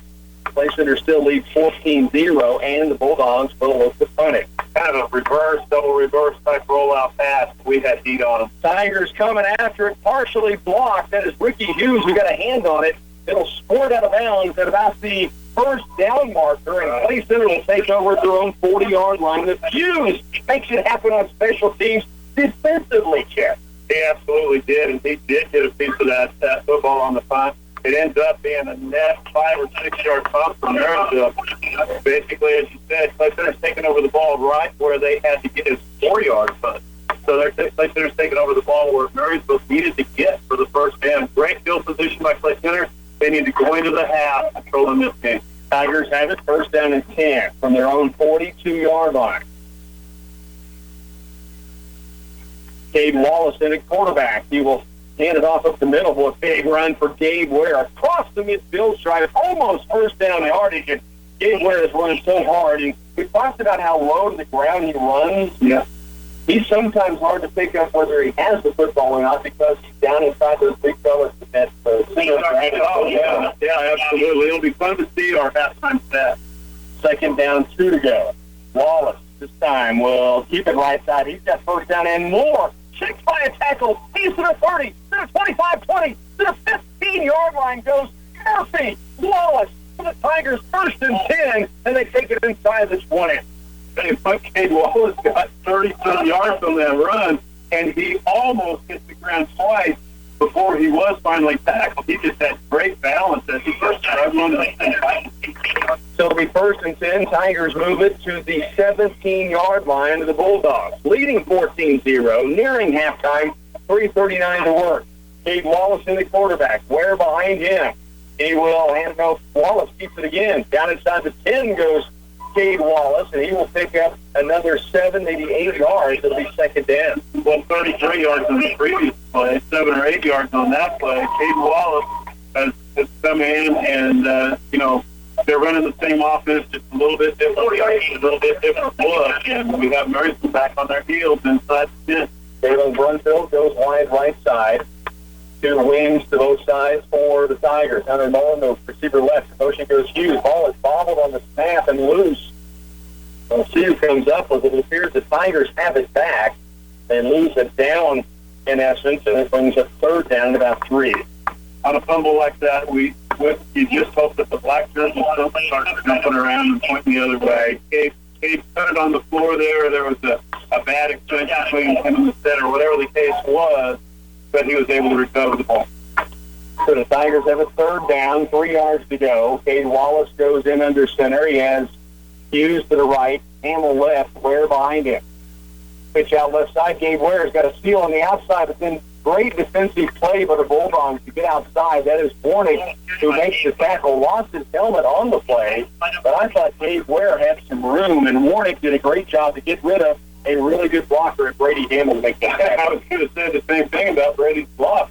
Brady was out there, and I thought he had him peeled off good, but he blocked real well and was able to not take one. Gabe ran out of field. He just ran out of territory over there. He hit the sideline. They were able to knock him out. Still 4 yards to go for 3. 4th down, 3 to go.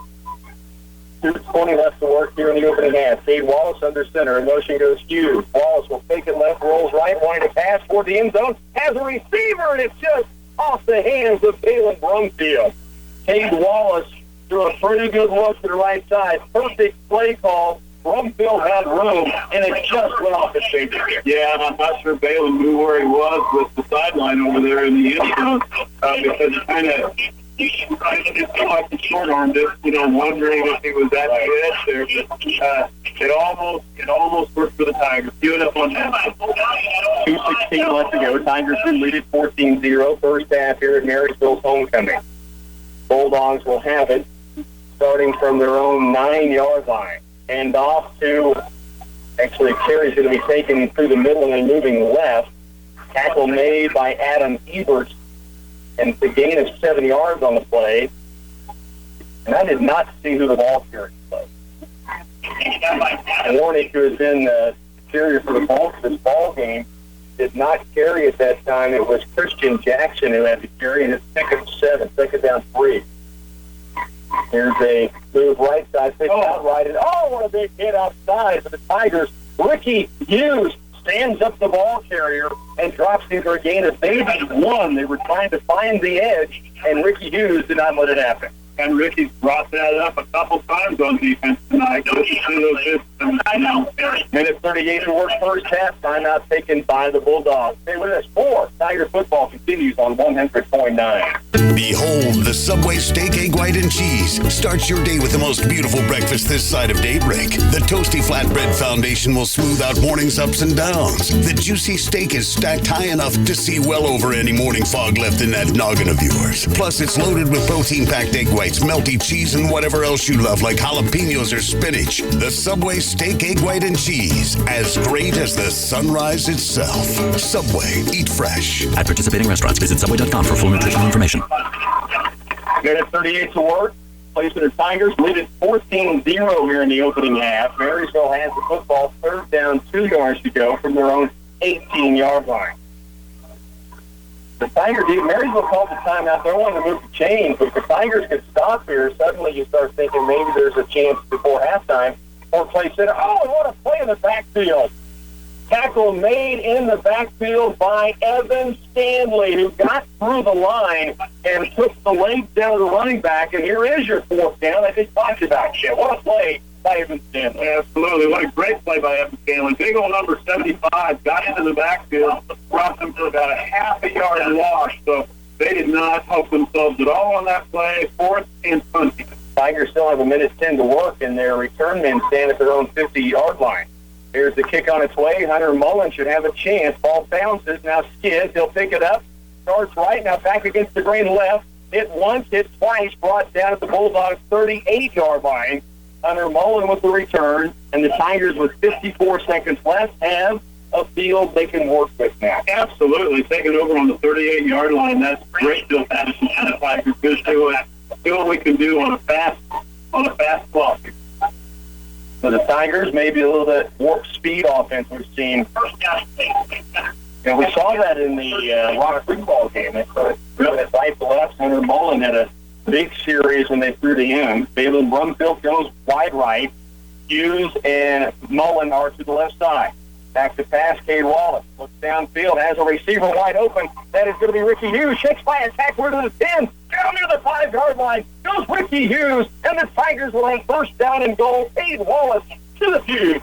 Oh, what a great pass. Cade rolled out to his right. Ricky Hughes was coming across. He's about in the middle, coming from the left to the right. Great completion.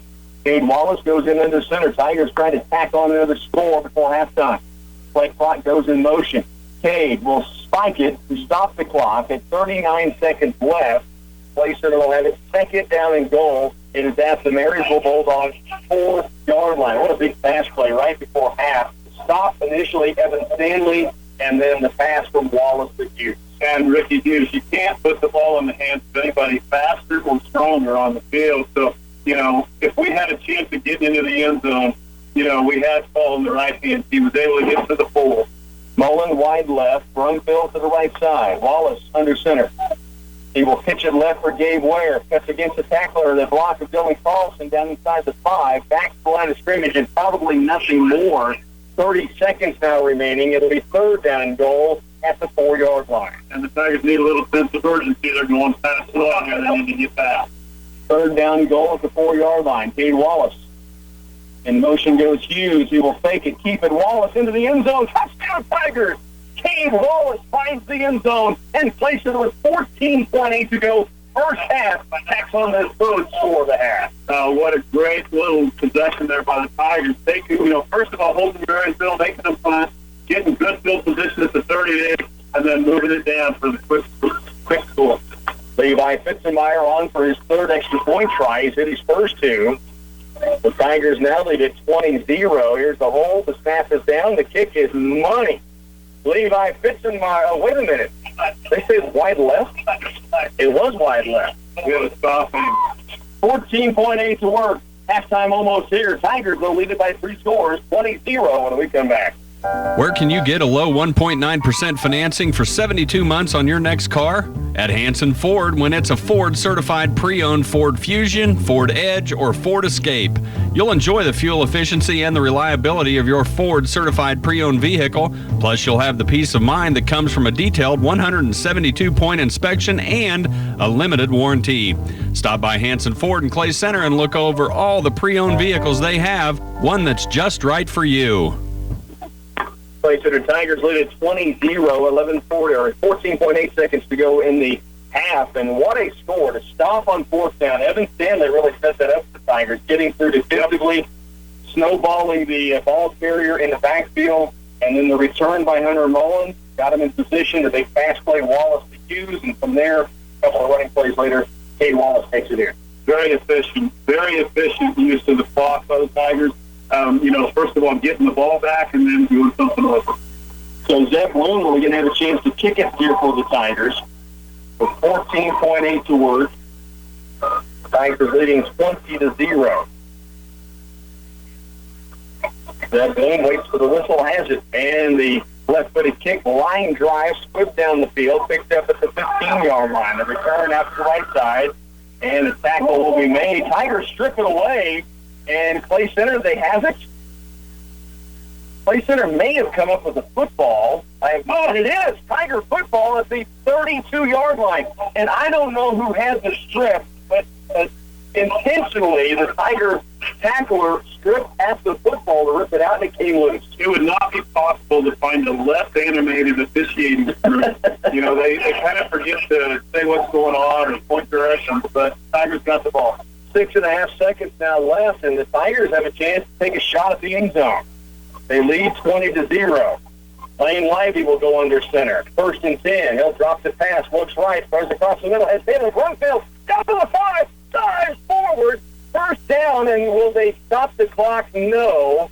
Zeros as they marked it at the 2-yard line. Now, there was a tick of the clock as the whistle blew, but I don't think the Tigers will get another play. They will not. It's a great catch by Taylor Brunfield. It really was. And run after the catch as well. He nearly got to the end zone. We're at halftime. The Tigers lead it 20-0 here in Marysville when we come back. One company, one call, Twin Valley does it all. Stop by Twin Valley's tent during Pietique on Saturday, September 27th, located on the southwest corner of the courthouse square. Cheer on the Cats and check the score for the K-State UTEP game on our big screen that starts at 11. To kick off fall, Twin Valley invites children of all ages to come take their pick of the patch and select their very own pumpkin to decorate and take home with them while supplies last. Join us for all the fun at Pietique. See you there. At Central Valley Ag, we're growing agriculture together. Our agronomy division incorporates the latest technologies to support and strengthen your on-the-farm success. We continuously invest in state-of-the-art equipment to expand capacity and maximize efficiency in supplying your operation. Central Valley Ag is committed to serving the needs of our Nebraska and Kansas customers through dedicated professionals providing innovative solutions that grow value. Stop by a Central Valley Ag location today. Learn more about how we're growing agriculture together. Hey folks, it's Marty at Bud's Tire Service. Old Man Winter is just around the corner, and Bud's Tire is here to help get your vehicle through the harsh winter months ahead. From tires to alignment to oil changes and coolant changes, transmissions and engines, we can do it all. From October 1st to November 15th, we have $50 to $70 rebates on select Mastercraft tires, the most affordable and proven tire for our area's driving conditions. We are proud to be a part of the Clay Center community and also proud supporters of Tiger Athletics. Hey Tiger fans, the lights are on, the team is ready, and the coaching staff has put together a successful game plan for tonight's game. Have you thought about your insurance game plan? This is Jim Gearham with Farmers Union Insurance. Let us help put together a game plan for all your insurance needs. We cover everything from cars, trucks, boats, and motorcycles to homes, combines, and businesses. We can even help insure your retirement. Stop by and see us at 426 Lincoln Avenue, downtown Clay Center. A proud supporter of Tiger Athletics. A little power. How about that? Chloe Touch. Chloe is the daughter of Theo and Lori Touch. All right, still there. It's time to enjoy the colors and aromas of fall. To demonstrate, my assistant Roscoe is going to play Name That Smell. What? The gift department here at Central Office and Clay Center has an amazing selection of McCall Candles products and wonderful fall fragrances. 20% off in September. Now, I'll just place this blindfold on Roscoe, then see if he can tell if the smell is a lovely McCall candle, a stinky sock, or this piece of Limburger cheese. Take a big whiff now, Roscoe. That is definitely not the candle. Back once again, we bring you to Marysville halftime this year. The Clay Center Tigers lead it 20-0 and nearly tacked on another one in the closing seconds as they would get the turnover on the kickoff. And then the pass play from Cade Wallace to Balin Blumfield nearly found the end zone. The Tigers do lead as we did halftime. The Green Team halftime show here at Marysville's homecoming. It is 20-0, and the Tigers, they stumbled a couple of different times. This could have been even a bigger lead than it is right now, but they also did pretty big play. Yeah, I mean, we maybe gave us 2 other touchdown opportunities, so that's 4 gone points on offense. But we also did the same thing on defense by stopping Marysville, and they were in the same situation. Right? A couple of swings, there's a couple of touchdowns.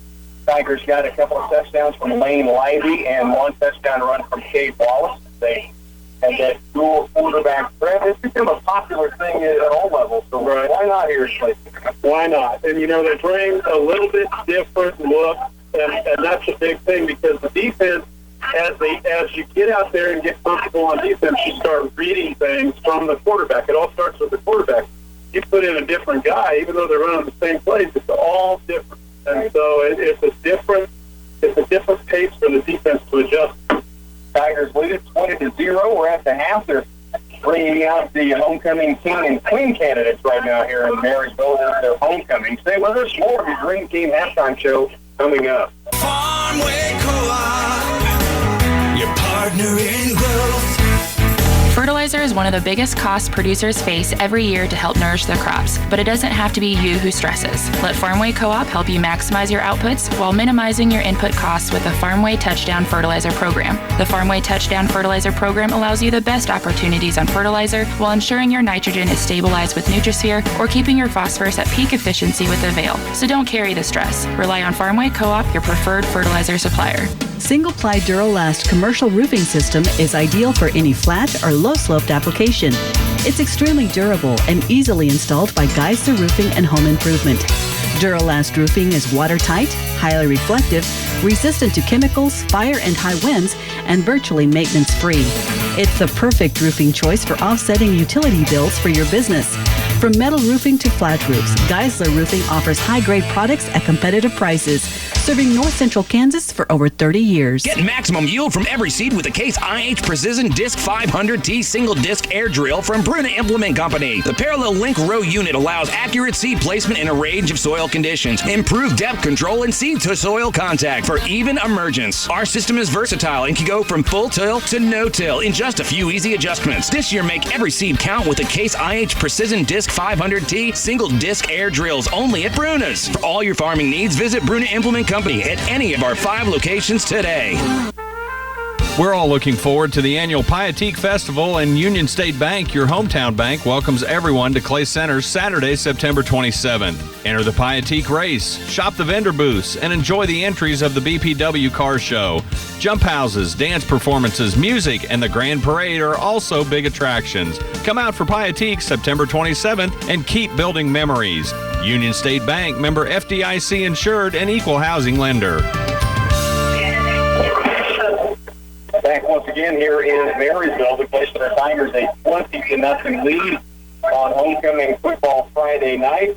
Big week this week, and then homecoming next week for the Tigers as well, speaking of big weeks. In fact, last night, Clay Center Tiger volleyball improved to 16-3, the number 1 ranked team in Florida Division II, beating Marysville. Bulldogs really tested them, but the Lady Tigers come away with a 2-match victory, both in straight games.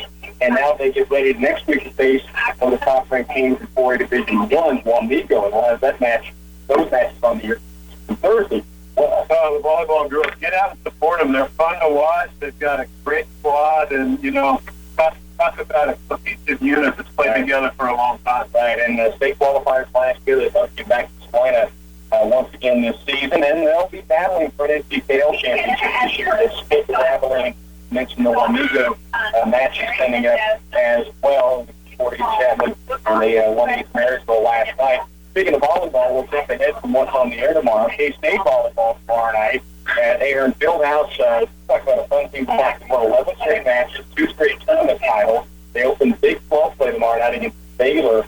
And if you've not been to home match with the K-State volleyball team for Susie Fritz, former Lady Tiger, Chelsea Keating, former Frankfurt Wildcats, that's a big part of what's happening there. You need to get out and see what's happening in Aaron. It's fun.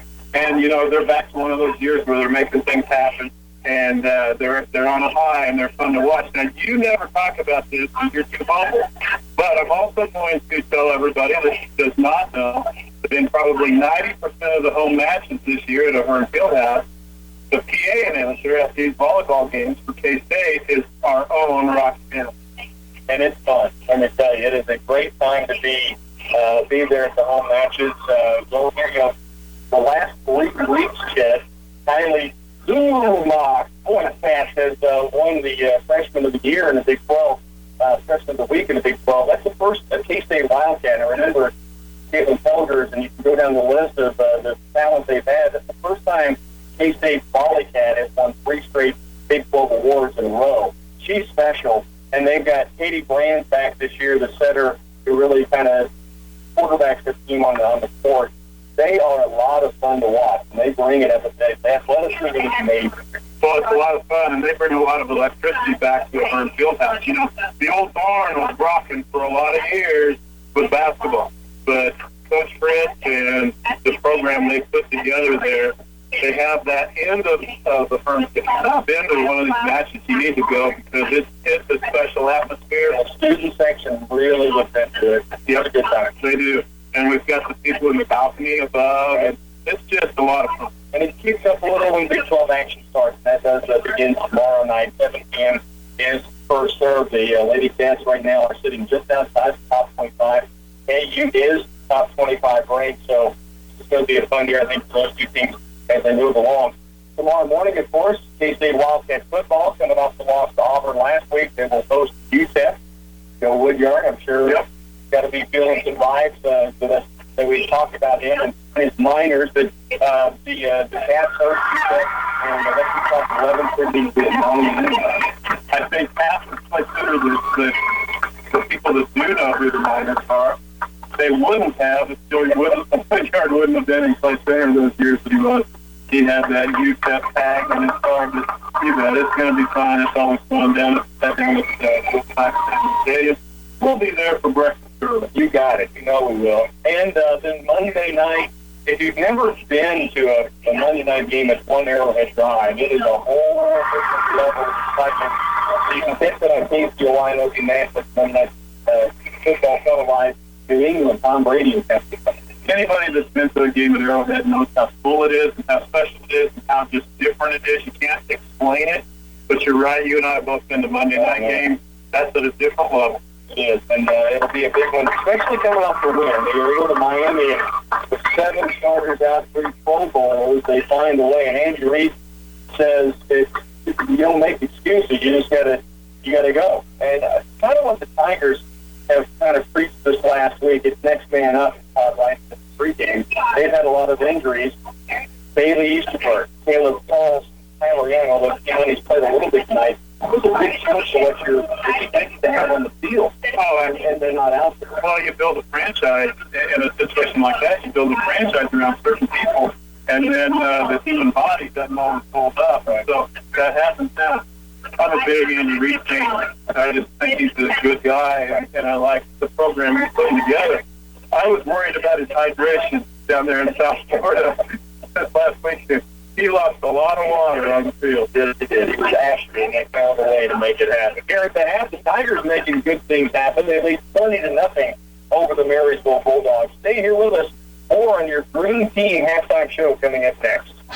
If you're a farmer, you're used to being at least one step ahead. You're always thinking about the next season and the supplies you'll need. Contact Wilbur Ellis and Reed Seed Cells to get ready for the next wheat crop. They'll have plenty of starter fertilizer on hand for all their customers, so give them a call today and place your order. Talk with Brent, Alan, Darren, Kent, or Mike Green.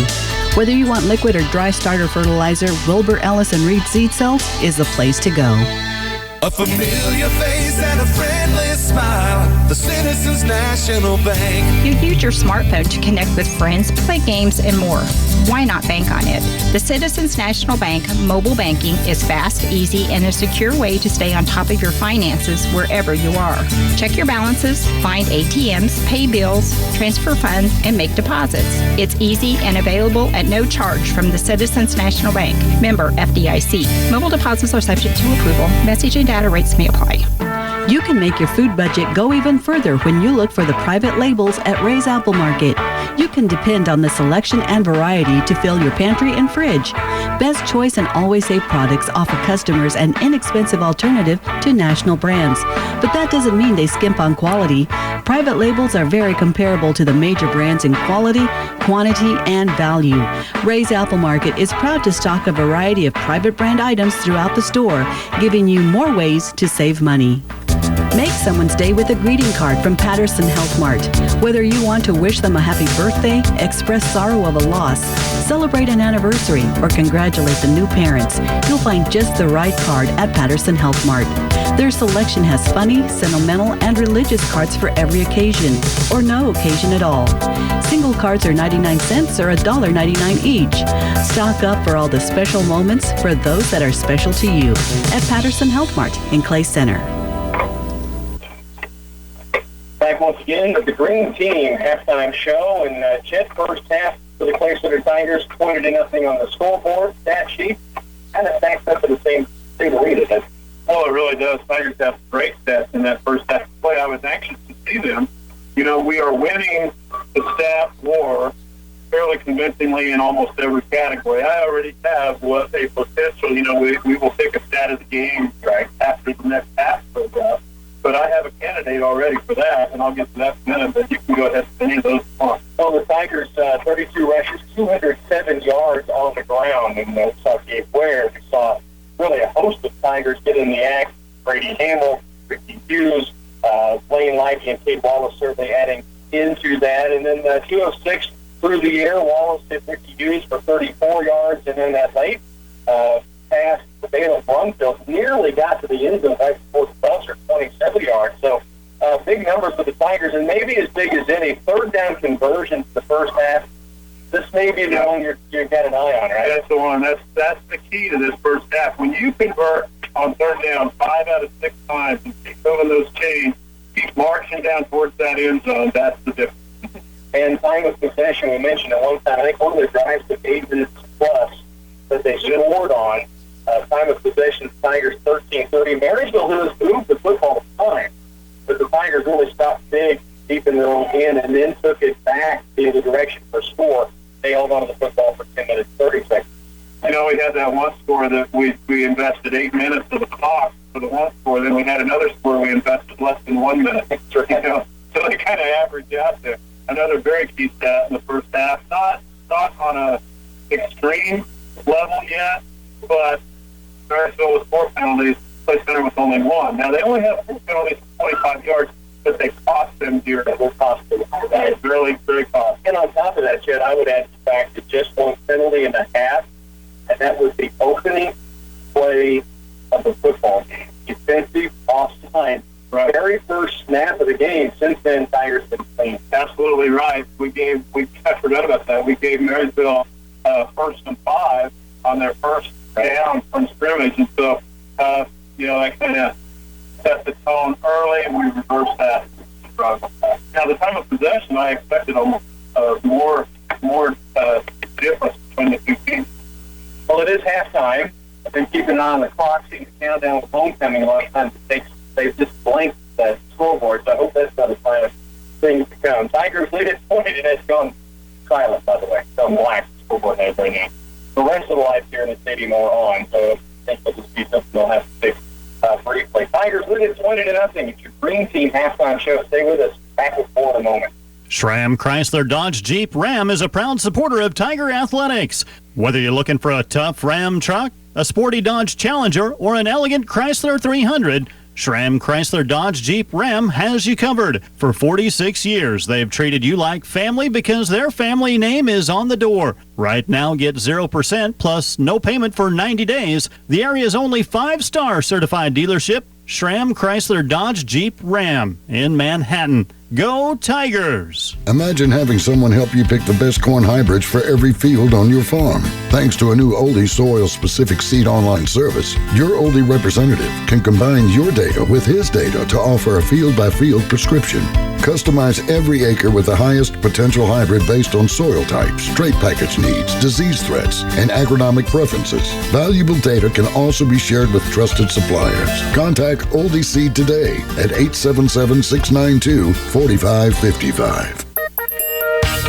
company, one call, Twin Valley does it all. Stop by Twin Valley's tent during Pietique on Saturday, September 27th, located on the southwest corner of the courthouse square. Cheer on the Cats and check the score for the K-State UTEP game on our big screen that starts at 11. To kick off fall, Twin Valley invites children of all ages to come take their pick of the patch and select their very own pumpkin to decorate and take home with them while supplies last.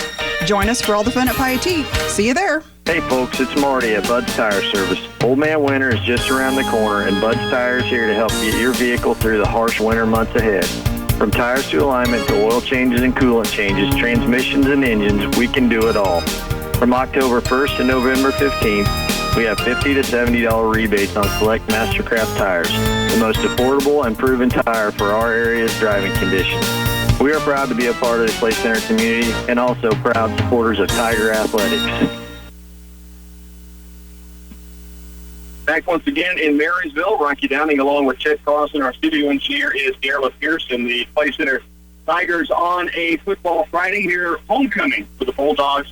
The Clay Center leads at 20-0. I want to remind you the green team cars at Clay Center, they ask you to stop by anytime. And we said you'll stop and talk to Bill Price. There's a lot of good people that talk to that Bill. Actually, most of the rest of them are, but you know where I was going with it. I have a feeling good people play right along there with that deal. And they do remind you to stop in for their express lane. It's open. You just stop in. You don't need to call ahead. And as we mentioned, if you just stop in, and it does take a little time to kind of get to you, which won't be long to get to stop in, pick up the TV, the Wi-Fi, and they do. I'm not kidding on the fact. I'm going to go check it out. Yeah. Don't hang out there for a while. You'll enjoy it. Green Team Cars halftime show. Stay with us. More Tiger football. We're nearing second half action. Tigers lead at 20-0 here in Maryland. Reduce costly irrigation downtime next season by preparing your center pivots, corners, and linears now. Your local Valley dealer has a preventative maintenance program that protects your investment through the cooler weather and makes sure your irrigation equipment is ready for the next growing season. Don't take a chance on your machines breaking down when your crops need water. Contact your local Valley dealer today about a preventative maintenance program. See Republican Valley Irrigation or call 632-5588.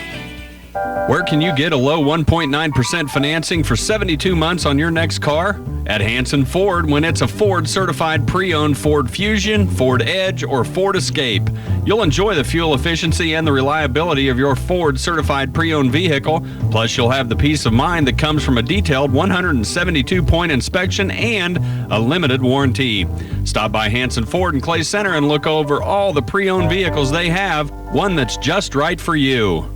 First comes love, then comes marriage, and then comes a home in Blueprints? Whether you're newly married or just looking to build the home you've always dreamt of, come see the lenders at United Bank and Trust. Making your plans a reality is their business. Whether it's new construction, refinancing, or everything in between, like new roofs or updating that shag carpet, United Bank and Trust is here to help you with quick loan decisions from a local lender you know and trust. United Bank and Trust. You bank, we deliver. Member FDIC. Equal housing lender. It's never too early to start getting organized for the coming year, and we are running a big calendar special now. If you wait until January to get your at-a-glance calendars and refills, they may be hard to find as manufacturers are cutting back on their printed inventory. Here, Roscoe, would you like a cookie? Do you have any chocolate chip? Nope, just these mincemeat cookies with licorice chips. That's not much of a selection. Precisely. Folks, for the best selection on at-a-glance calendar products at 25% savings, come to Central Office Service and Supply in Clay Center. Sorry, cookies not included. 20-0 ball game. The Clay Center Tigers do lead it here at the halftime break. Clay Center, 2 touchdown runs from Lane Lively, and then Cade Wallace taking one in as well. The third touchdown was set up by a Cade Wallace to Ricky Hughes pass play that went 34 yards, and he got inside the 15-yard line. The Tigers actually got 5 there. And then one pass play late after, I really wish I could tell you who had strip away on the special teams kickoff, because I saw the arm reach in, and you see that like they're ripping it out of the arms, and they did get it loose, and the Tigers got the turnover. They were still on the Balaam Brumfield. Well, Balaam Brumfield and Cade Wallace just missed connecting on the right side of the end zone down here on a previous connection on 4th down. And Balin tossed that last play of the half. He tossed that pass in stride. He was fighting for the end zone. He got close, but not quite in two, actually. Yeah, they marked him down at the point. They finally said he was down. Tigers and Marysville Bulldogs getting set for the second half. Clay Center will have the football to begin the second session. They lead 20-0. Again, a Lane Lively 2 touchdown runs inside the 5, and then Cade Wallace, the third touchdown punch in for Clay Center. 20-0. Bulldogs set to kick it away. Tigers just coming out of their special teams huddle right now, about to break and head on to the football field. Can I give you a baseball score? Please do. Twins 8, Tigers 3 in the 6th. There's a chance. There continues to be a chance for the Tigers. Royals 3, White Sox 0, and at the end of the 4th. That's less of a chance right there. Tigers, of course, they can. I mean, the Royals, of course, a win puts them into the playoffs. Their magic number is 1, so we do know that. A couple of scores have been saying in. Wamego, Abilene. Everybody interested in this one. Abilene at halftime over Wamego, 13-7. Cowboys leading. Tasty Pastry kickoffs, booted downfield. It'll be picked up at the 20-yard line. This is going to be taken back across the 30 near the 32. Ricky Hughes to carry, and the return out across the 30-yard line. Tigers will take over in good field position. And it will be Clay Center's offense getting a chance to take the field. Of course, 2 quarterback threat. We've seen Lane Lively and Cade Wallace both be successful here. And it'll be Lane Lively to start the first quarter. And we talked early in the game about the importance of field position. And, we talked about that on quite a few weeks on this Friday night. But it always plays out. And so far tonight, it has to go. Lively under center. He has Gabe Ware behind. 2 backs in motion goes Hamill. Saved by Lively. He'll keep it outside right. Hit once, and he breaks off a tackle. He's in the midfield strike. Lane Lively in the open field. To the 30, 45, 20, 15, 10. Nobody's not catching. Touchdown Tigers. Lane Lively takes it 60, 59 yards, and the Tigers punch early. Lane Lively goes the distance. First play from scrimmage in the second half, and Lane takes it to the house. No flags. First thing you always look back for, and it was just a wide-open bounce out. He had about 4 or 5 yards in good shape, and then all of a sudden he bounced it out to the right, and he was gone, Chet. And there were 2 guys that had him and didn't wrap him up, right? And they just quit on the tackle, and you can't quit on the tackle. And Levi Fitzenmeyer now 3 of 4 on the extra points as he boots this one through, and the Tigers lead it 27-0. We're just 19 seconds into the second half, and the Tigers on top big here in Marysville when we come back. At Central Valley Ag, we're growing agriculture together. With multiple locations across Nebraska and Kansas, CVA is uniquely positioned to offer producers access to export, processing, and feeder markets for grain. Central Valley Ag is committed to adding value to producers' grain bids by serving as their connection to end users. CVA is also dedicated to providing innovative solutions in the development of a long-term strategy to help each grower achieve consistent profitability. Stop by Central Valley Ag today. Learn more about how we're growing agriculture together. Correction, 69 yards goes Lane Magic Lively for the Tigers TD. 27-0. They now lead early, just 19 seconds in to this third period. Couple of quick scores to update you. Concordia at halftime over Chapman, 21-0. And Wakefield at halftime leading Rock Hills, 20-8. Remember Wakefield last week that surprised kind of lopsided loss to Hanover. Now they've come back in nice form this week. Here's a tasty kickoff from Zeb Bloom, and it's booted down to the 15-yard line. The return to the 15, down to the 20, out to the 25, and driven backwards is the return man for the Bulldogs. The kicker, Zeb Bloom, helping out the initial start that time on the Tigers on defense. I think the first contact in there was Larry Friction, was Gavin Ware. First contact with the Tigers. First and 10 Marysville, they'll start from their own 34. And I saw number 18, Peyton Lane, get out of that file as well. Peyton getting some time in and might see him in a defensive backfield for the Tigers. Right now, Hunter Mullen, Ricky Hughes, Colvin Lafferty on the two corners. Hughes the safety. Here's Breniger. He'll hand it off underneath, and good yardage again. Adam Ebert eventually makes the tackle along with Ricky Hughes. They drag him downfield, and Warnick's going to pick up first and 10 yardage, a gain of 11. Well, it's one of those plays for the Tigers. It looks like they made a great stop and sealed right at the line of scrimmage, but the running back from Marysville bust through that. We didn't complete our tackle. Tigers on defense right now. First and 10, Marysville has the football at their own 39-yard line. 69-yard run from Lane Lively to open up the half. Big tackle in the middle by the Wooly Bullet. That is Austin Last who makes the tackle right at the line of scrimmage. Actually, that's Brian Lago. I think you may have the first contact inside. You thought it was 68. I did. 78. Brian Lago makes the tackle. Second down and 9. It's a gain of 1. When you watch those big down linemen fly out there, leave their feet, make a great tackle laterally, and that's what Lago did. Berninger under center, two backs behind. Receiver to both sides. Works at the left side and hand off. Tigers really stand this up. He was trying to option with it. I think Berninger ended up keeping it. He did, and he will get nothing out of it. Third down and long. Lego was in that one again. So was Last. So was Ware, and so was the Parker Folks, the other guy up on that front row. They ran away from his side of the line, but that's usually the front four for the Tigers. Austin Last, Brian Lago, Zeb Bloom, Parker Folks. Bloom playing a linebacker, but you'll see him up on the line of scrimmage often, and he is right now almost in position.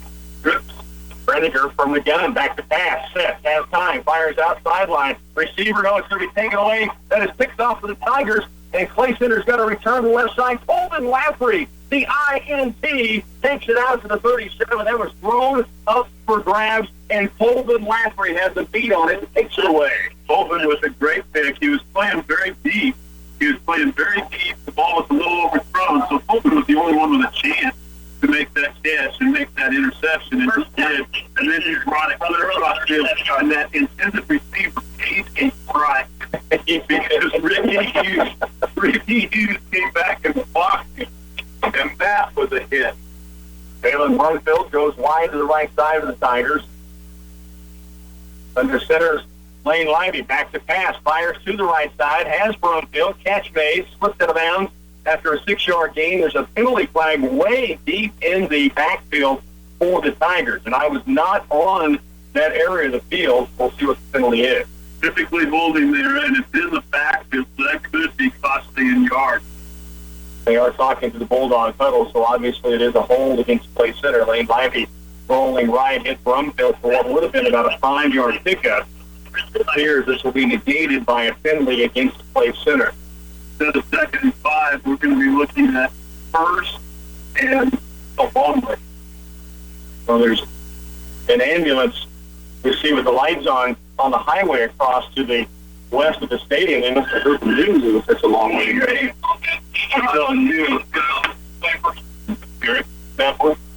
It's almost 30 yards, man. First down 37. Is that right? Yeah, it shouldn't be that long. They're back at the 22. And they got to get to 49. First and nearly 30 yards to go for the Tigers. Lane Lively under center. Lively will pitch it right side. Gabe Ware trying to turn the corner outside. Now cuts against the grain. 2 Bulldog defenders out there. Nowhere to go. It'll be a short yardage pickup. Second down and long. 9:38 to work, third period. Tigers lead it here, 27-0. Actually, on that run, he picked up 5 or 6 yards, but it's still an eternity to even get to the original line. Yeah, you're sitting at the train tracks, you're waiting for the train to go by. The caboose is still a long ways from getting to the line of the first down marker anyway. That's where you're at. Right at the intersection, trying to get somewhere. Here's Lively again. Second down and long. Campbell goes in motion. They fake it. Back to passes Lively. Now scrambles wide in trouble. Near the sideline. And we brought down to the backfield a loss of yards on the play. And it brings up third down and very long. Tough place to lose yardage. Well, we didn't lose much, but we lost about a yard, maybe 2 yards on the play. So like you say, it's third and long. Right at the 9-minute mark, third period. Tigers with a 27-0 lead, a 4-touchdown lead in the third quarter. Offensive line, Dylan Carlson, Evan Stanley, Austin Last, Parker Folks heading to the line of scrimmage. Hughes, a wingback right, Hamill left, Ware behind Lane Lively. Lane back to pass again, short drop across the middle, had a receiver and a hammerhead slapping his hands together in frustration. Not sure he would have gotten first down, but if he did, Chet, it probably was going to be a touchdown. He dropped the football. Brady Hamill had a lot of field there, and it was a pretty hot ball. It was a pretty quick slant, and so it wasn't the easiest thing to catch. It wasn't the easiest pattern, but it was there for both of them. Speaking of Brady Hamill, he'll now stand at his own 15-yard line, set to punt it away for the Tigers. This will be the first punt of the night for Clay Center. Yeah, that could be a contender for the status game. Yeah, good point. Fourth down and very long. Hamill awaits the snap, and now we have a timeout taken. Tigers were late getting their personnel on the field, so Clay Center's going to burn a timeout here in the third quarter before they punt it away. Come back with more Tiger football right here on 100.9. Printing pictures from your smartphone or tablet is easy with the new photo machine at Patterson Health Mart Pharmacy and Radio Shack. The new technology of this photo machine lets you print directly from Facebook along with your camera card or USB drive. The result is a vibrant, excellent quality print in a variety of sizes ready to share or frame. Get those pictures off your smartphone or tablet with the new photo machine at Patterson Health Mart Pharmacy and Radio Shack in Clay Center. 27-0. Tigers with the lead, with the football, but about to punt it away. And Chet and I just discussing during the timeout, you just don't want to take a timeout when you're punting the football. No, you want to conserve your timeouts as much as possible, and you only get 3.5. You don't want to use 1/3 of them in a situation where you're 4th and 23 and you're putting the ball anyway. So Brady Hamill back on the field, same situation, stands at his own 15. Snap is on the money. Kick is away. They come after it, will not get it. Hamill gets a good one. It bounces 40-yard line of Marysville and will be down at the 42-yard line by the Tigers. So Bulldogs take over at their own 43 after a 69-yard run to begin the second half for Lane Lively of the Tigers.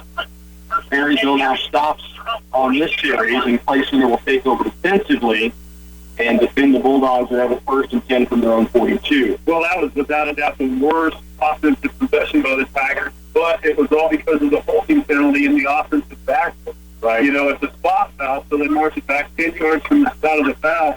It was already well behind the line of scrimmage, so it made it a very tough situation for the Brenninger pitch out left side. He's going to be hitting the backfield and brought down. Well played by the Tigers. Brandon Loader got the quarterback as he pitched it. Ricky Hughes made the tackle. They do get about 3 yards on the play, but they defended it option first. That time they did. You know, I need to give them props for that because earlier in the game I was talking about how poorly they defended the option on one play. That time they were disruptive enough. Sometimes when you're on defense and you defend the option very well, good things can happen and you have a turnover sometimes. So anyway, Marysville held on to the ball, picked up 3 yards. Second down, 60 to go. Brenninger again from under center. This time hands off left side. Evan Stanley, the first contact, and the tackle made him a ball carrier warning. Evan Stanley, we've called his name a few times in the backfield. Now, warning calls forward for a gain of 3 or 4, but he had initial contact about a yard deep. He absolutely did. Evan Stanley, we've been saying his name more often the last 2 weeks of the season. He is really starting to have some fun on that defensive ball. Third down 2. 7:50 to work, third quarter. Tigers lead 27-0. Marysville with the football, 30 short. Brenning a quick snap, handoff right side. Tigers, Dylan Carlson had a hit early.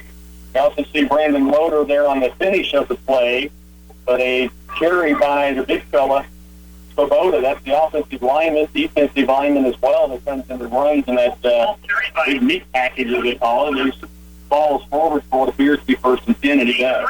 Tigers had good defense on that. They held them to a very short game, but they only needed a short game to move the chains. That's what happened. 7:37, clock ticks here in the third period. To the line of scrimmage, the Bulldogs. And then 2 receivers left. 2 backs behind Berniger. He will turn left, handoff. This is Warnick. He's going to be knocked down. Dylan Carlson helped finish up what Seb Bloom started. It'll be a gain of maybe 3 or 4, second down, but Seb Bloom's crashing in. He's been playing in for the most part. They moved into outside linebacker, almost any responsibility this week. Now they've got him right back up over that screen. Yeah, and Seb made a great tackle on that play. He didn't look like a sophomore there. He looked like somebody that's been on Friday Night Lights for 3 years. Second down 6.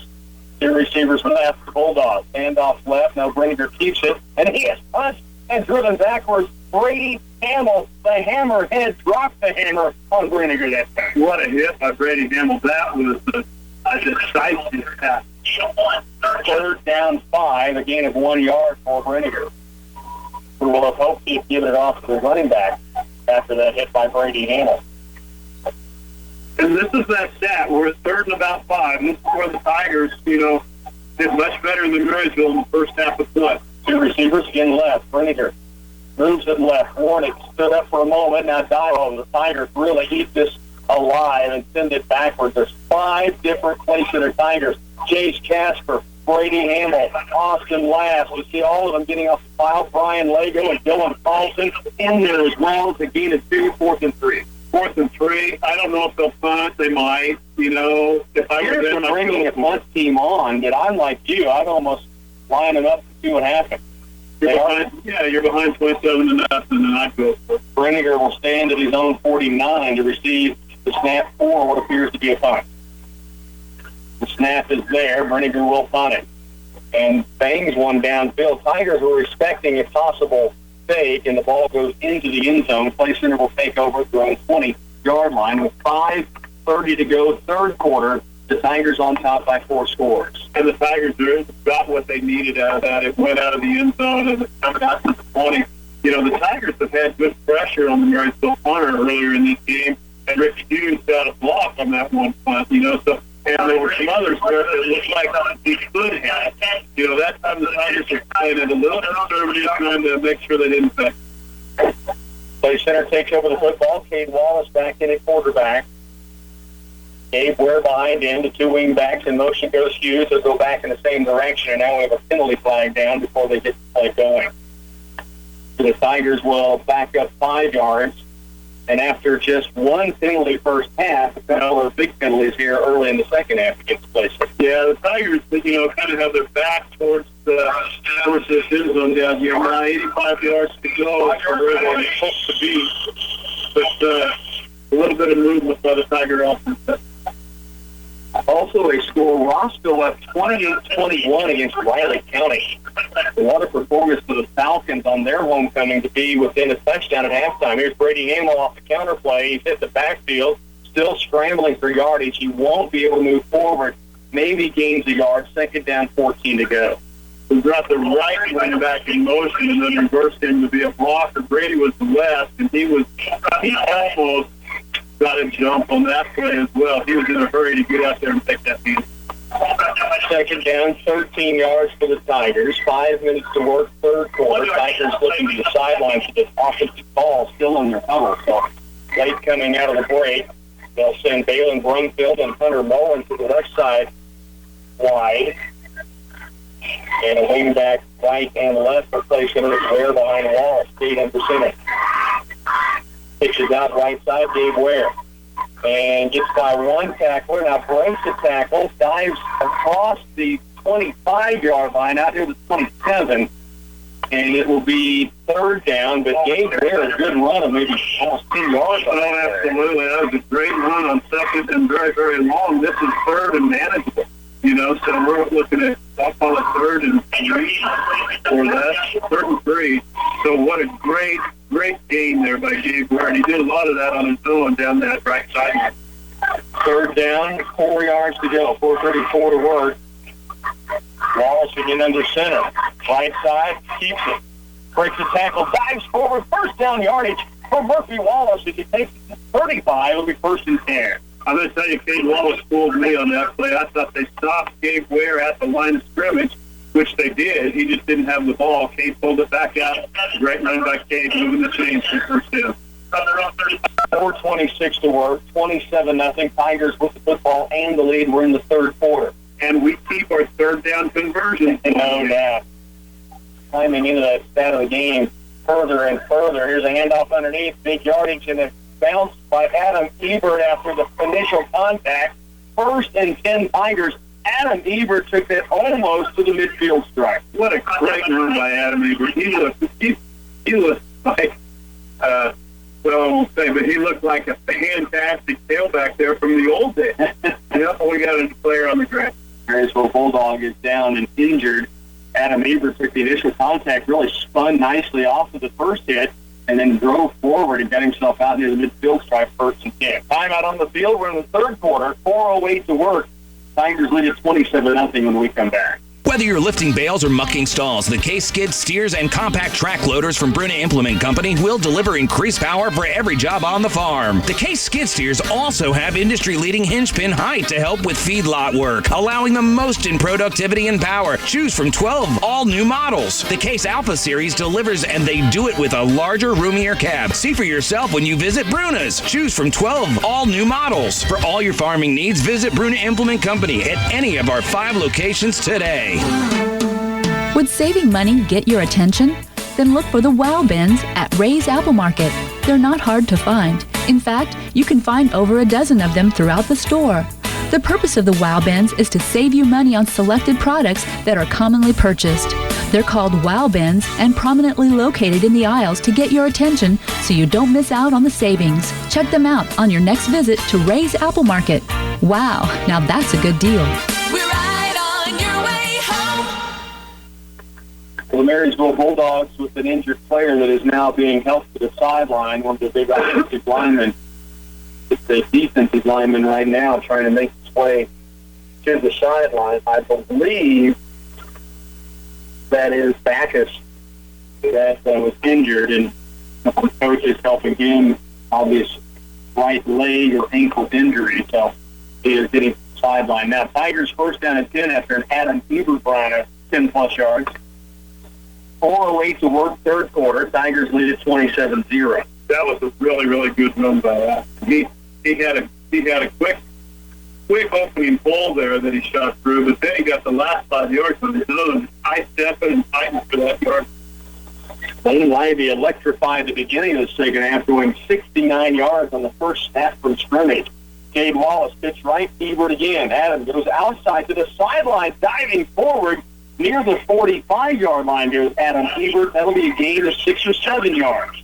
And Adam was able to do something there that some of our runners have not been able to do. I think able to make the corner and then shoot up the sidelines. And lots of times we've been strung out to the sidelines and knocked out of bounds there. He was able to pick up 5 yards after the corner. We've got the officials talk about that.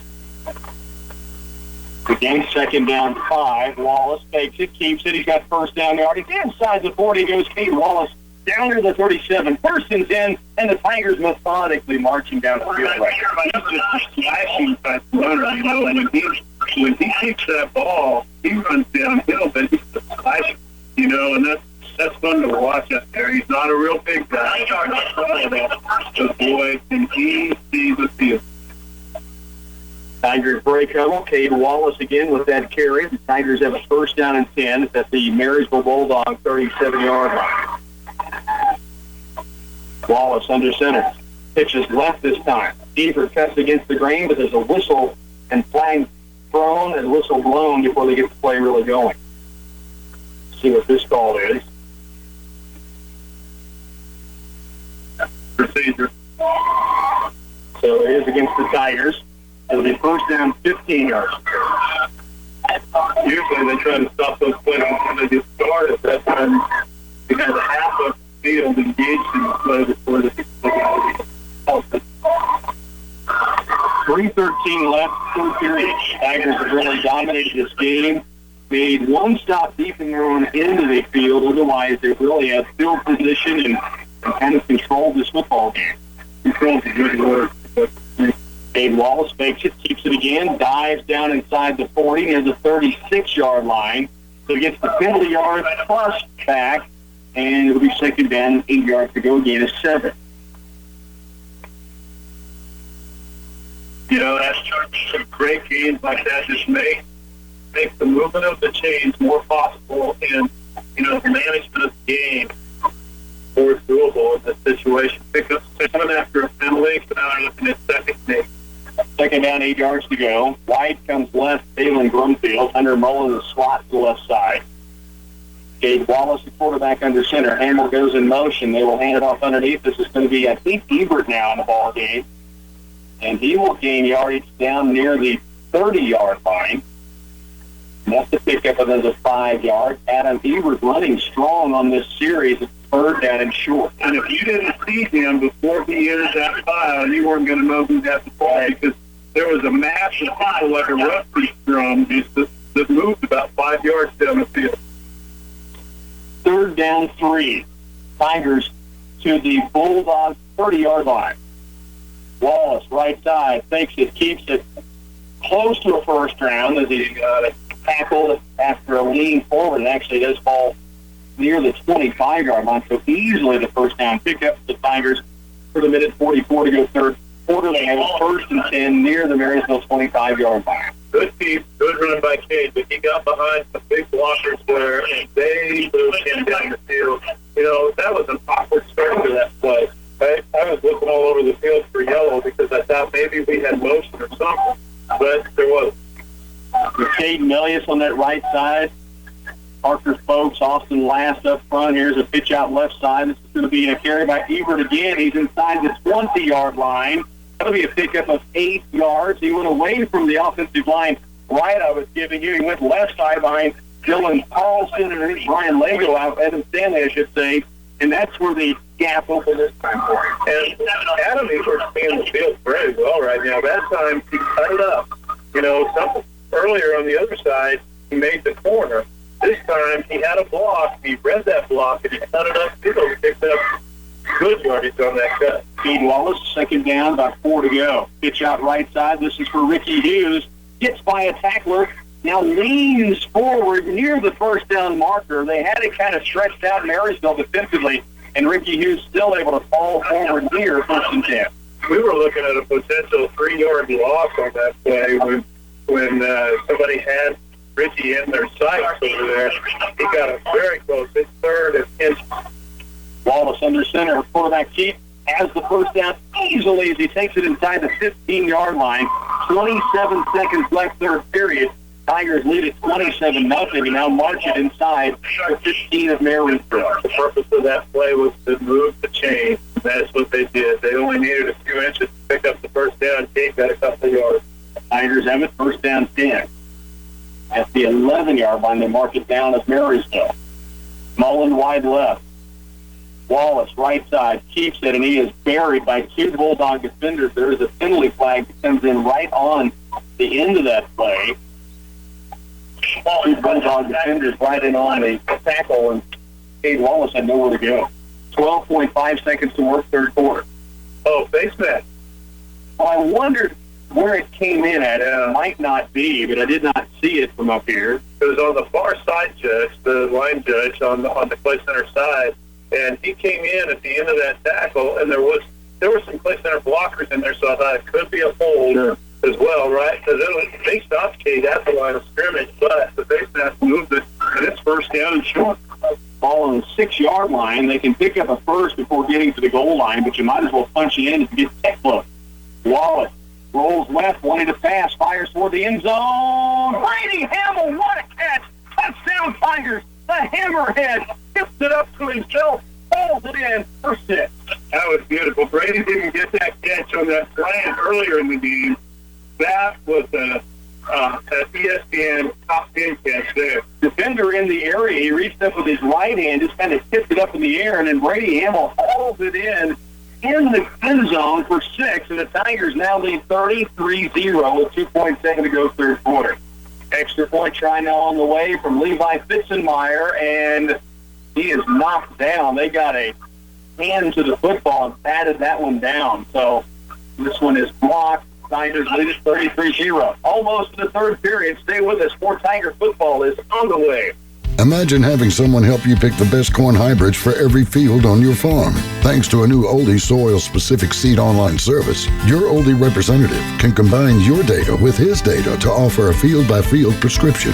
Customize every acre with the highest potential hybrid based on soil types, trait package needs, disease threats, and agronomic preferences. Valuable data can also be shared with trusted suppliers. Contact Oldie Seed today at 877-692-4555.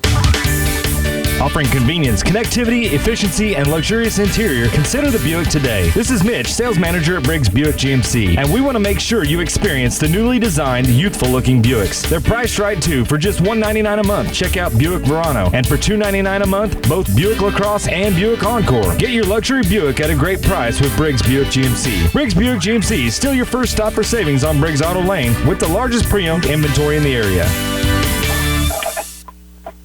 Tigers have a touchdown pass from Cade Wallace, who finds Brady Hamill, and really Brady Hamill found the football. He just made a play. He made a fantastic play. That was an athletic play between both of them. Yeah, it was an athletic play. It was fun to watch. We finished with a pass, but Tigers had 126 yards rushing in the third quarter. Wow. Here's the kickoff. Booted down to the 20, picked up at the 23-yard line by Jackson. He'll return it right. Chased down to the sideline, and a diving shoestring tackle is brought down near the sideline that time by Balin Brumfield, and he just gave it up and dove for the ankle and caught. You know, we've been seeing young guys get on the field on Friday nights this season, and we have a handful of them that we're starting, both on offense and defense from the get-go. That has been increasing a little bit. Right now, the time that these guys are getting on the field throughout the game, and we're bringing in more names every week. Balin's had a good game offensively and defensively, for that matter. And we're at the quarter break. 33-0. Tigers lead. We're headed to number 4 when we come back. It's time for Tiger football. I'm sure the coaching staff has put together a solid game plan for tonight's game. Have you thought about your insurance game plan? Hi, Tiger fans. This is Jim Gearhan with Farmers Union Insurance. We can customize insurance plans from everything from cars, trucks, and combines to houses, boats, and businesses. We can even insure your retirement.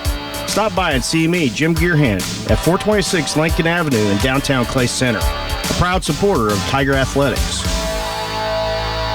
The team of home improvement professionals at Geisler Roofing and Home Improvement have been offering window installation services to the north central Kansas area for over 30 years.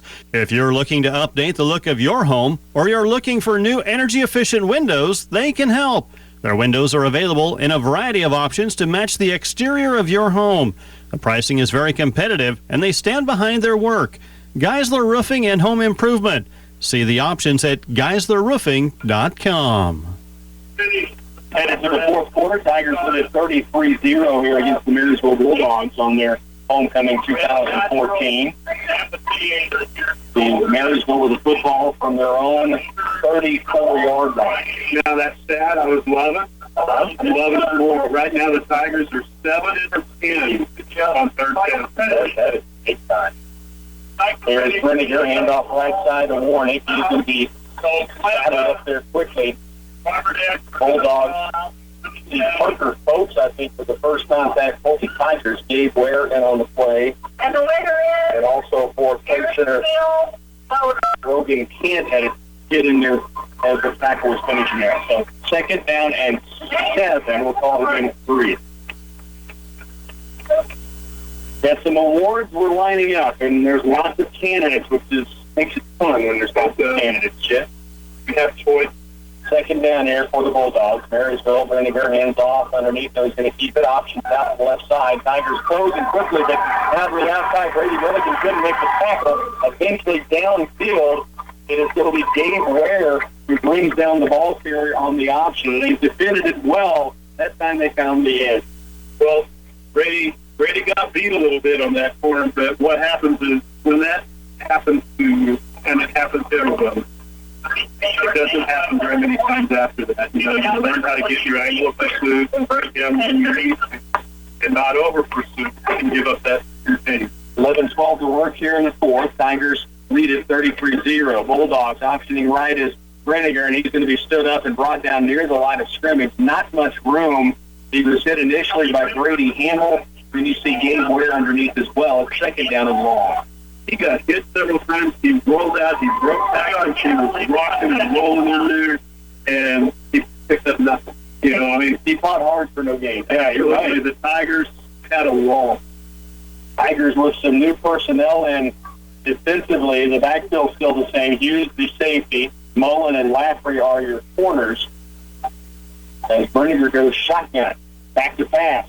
Deep drop. Screen play set up left side. They get it to Warnick. He's got a blocker out in front now. Gets by a tackle to the 20. 15-yard line. Finally brought down. Brady Hamill, Ricky Hughes makes the tackle. Warnick takes it inside the 10. Actually marching down right at the 10-yard line. First and goal, Bulldogs. And it seemed like Marysville likes screen pass. They find a little successful pass with screen pass. We have we're 2 or 3 tiers deep into our defense, right now, so we're a little bit more susceptible to things like that as well. But still, they weren't able to break it all the way into the end zone. The Tigers with the stop at the 10. See Dylan Carlson back into the defensive line. Ed Bloom, Parker Folks, Austin Last up there. Brenninger stays in the gun. He has trips to the right side. Brenninger's going to run it to the right. Now, really just sees a wall of Tiger defenders and says, there's no reason to run into you guys. Just under 10 to work here in the ball game. Tigers lead at 33-0. Adam Ebert, Austin Last, and one other Tiger in the area, and you can see Finger go, no. Well, sometimes when you slip, it's devastating. Sometimes it saves your life. And that might have saved his life that time. Second down goal for the Bulldogs. Tigers on top, 33-0. Under 10 to work, fourth period. Brenninger down back under center. He spins, hands off left side to Warnick. He's hitting the line of scrimmage and brought down. Deb Bloom will finish off what Adam Ebert started. Now check that Gabe Ware on the tackle that time. Ware did a great job. He eluded a blocker, got the contact, and he and Deb Bloom took down the ball carrier. Gabe Ware hit him straight on, right in the middle of his chest, and then just broke. And, that's the kind of stuff you got to have when you're at this end of the field. Third down goal, Bulldogs at the Tiger 7-yard line. Brenninger, left side, he's going to keep it, and he's hit from behind and brought down again. It'll be fourth and goal. That time it was Adam Ebert who made the tackle. The Tigers, with the Bulldogs, fourth and goal at the 3-yard line. The Bulldogs will go for it. Tigers lead it big here, 33-0. Tigers are ahead 33-0. You think they're going to keep them out of the zone? They would love a goose egg defensively. See if they can find a goal line stand. Jeff Bloom, I know it's Austin Last. I know it's being said. No one gets in our end zone. Something to that effect. Brenninger under center. Fourth and goal at the 3 of the Tigers. Pitch out right side for Warnick. It's an option pass. Throws to the back of the end zone. It is caught. Touchdown Marysville. Catch made in the end zone. I believe that pass was called in. Start here to the right. Adam Lewis. Catch. Pass coming from Warnick. There's really been all over the guy. Really has, and looks like a pitch. Running to the right.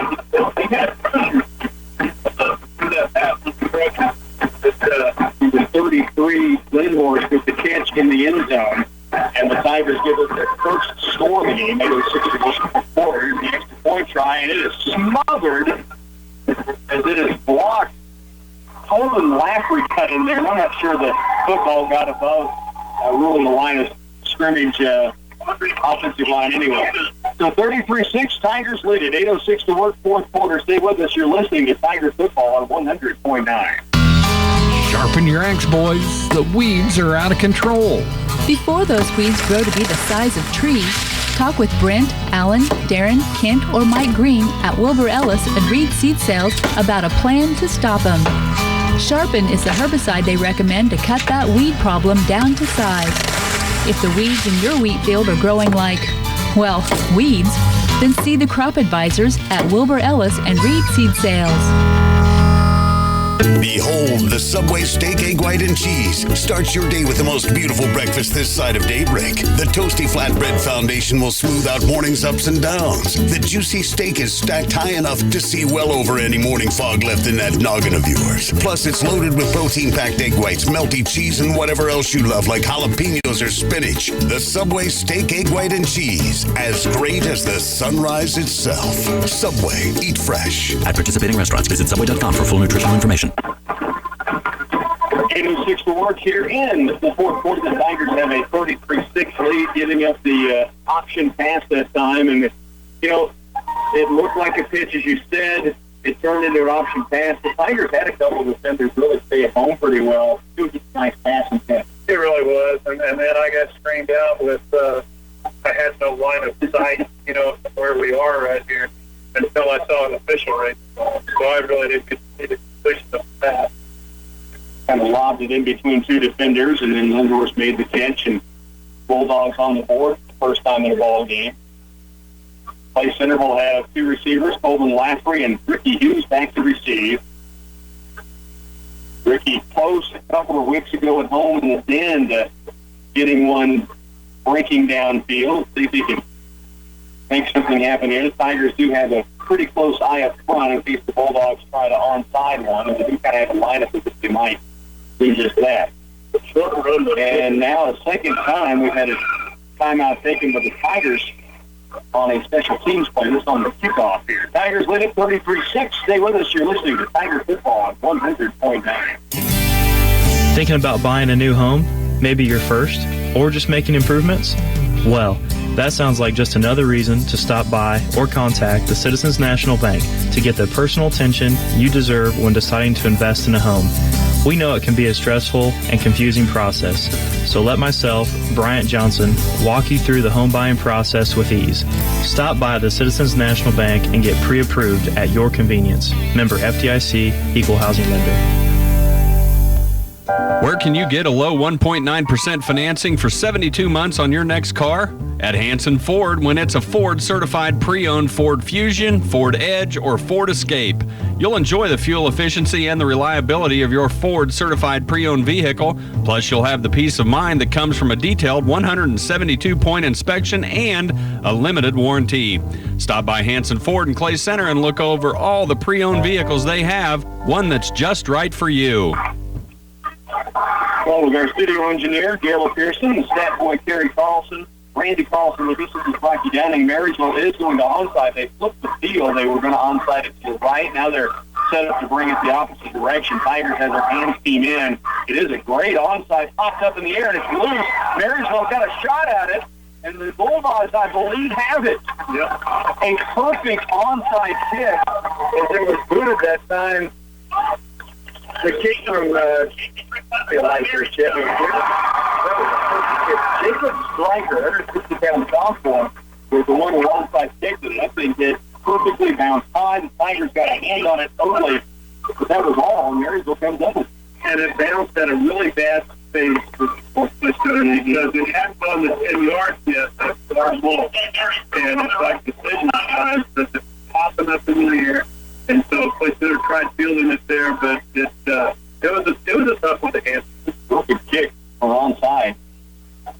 And so Marysville gets it back. Tigers do lead 33-6, 8:01 to work here in the fourth quarter. Bulldogs start from their own 35-yard line. Brenninger, right side, will keep it, and he is brought down in the backfield. Brady Samuel makes the tackle. No, that's not Fred. That's Brian Lego got in there. Eventually I'll find the number. But he collapsed the pocket there on the carry by the running back and just got him from behind Brigger and brought him down. Second down, 10, no gain. Brigger under center as he was last time, a receiver to both sides. And he will hand off to Warnick, and he's got some room to run, and he may be gone. Well, the loss returns him, and the Tigers' Brady Hamel catches Gordon, and he takes it all the way to the place of the Tigers' 15-yard line. I'll tell you what, Cody Laffer did not get the tackle, but he got the stop. He would have been out there with the wheels and the angles he had. Brady Hamel would not have had a chance to make the play. He made Warnick change directions and stop and go, and when he did, Brady Hamel brought the hammer down from behind. It looked like he was headed to 7:17 to work. Marysville threatening again. Renninger hands off underneath. There's a tackle made right past the line of scrimmage. Carry of about 2 or 3 yards. Lager again maybe in on the play, but he's also shaken up as he comes off the pile. 2nd down 7 with all the gain of 3. Just under 7 minutes to work. Tigers still have a big lead, but Bulldogs now threatening again the 2nd time in this quarter. They just scored their first touchdown in the onside kick. and the officials call a timeout, telling them to go to silence. So Brian Lego will come out, and in on the front row comes Evan Stanley. Still showing Dylan Carlson along with Austin Last and Parker Coates, I think, up there on the fifth loom. Rennie here under center. And off left side, knows where to keep it. Now options out to Warnick. He's hit by one time. By another. Instead, he to the end zone. And Warnick is through the touchdown pass from Austin. Last time, finds it with the legs this trip, and now it's 33-12. With still 6:36 left to go in this game. So the Bulldogs fighting hard on homecoming night, and the Tigers trying to put them away. Allowed 2 straight scores by Marysville. 6:36 to work in the fourth.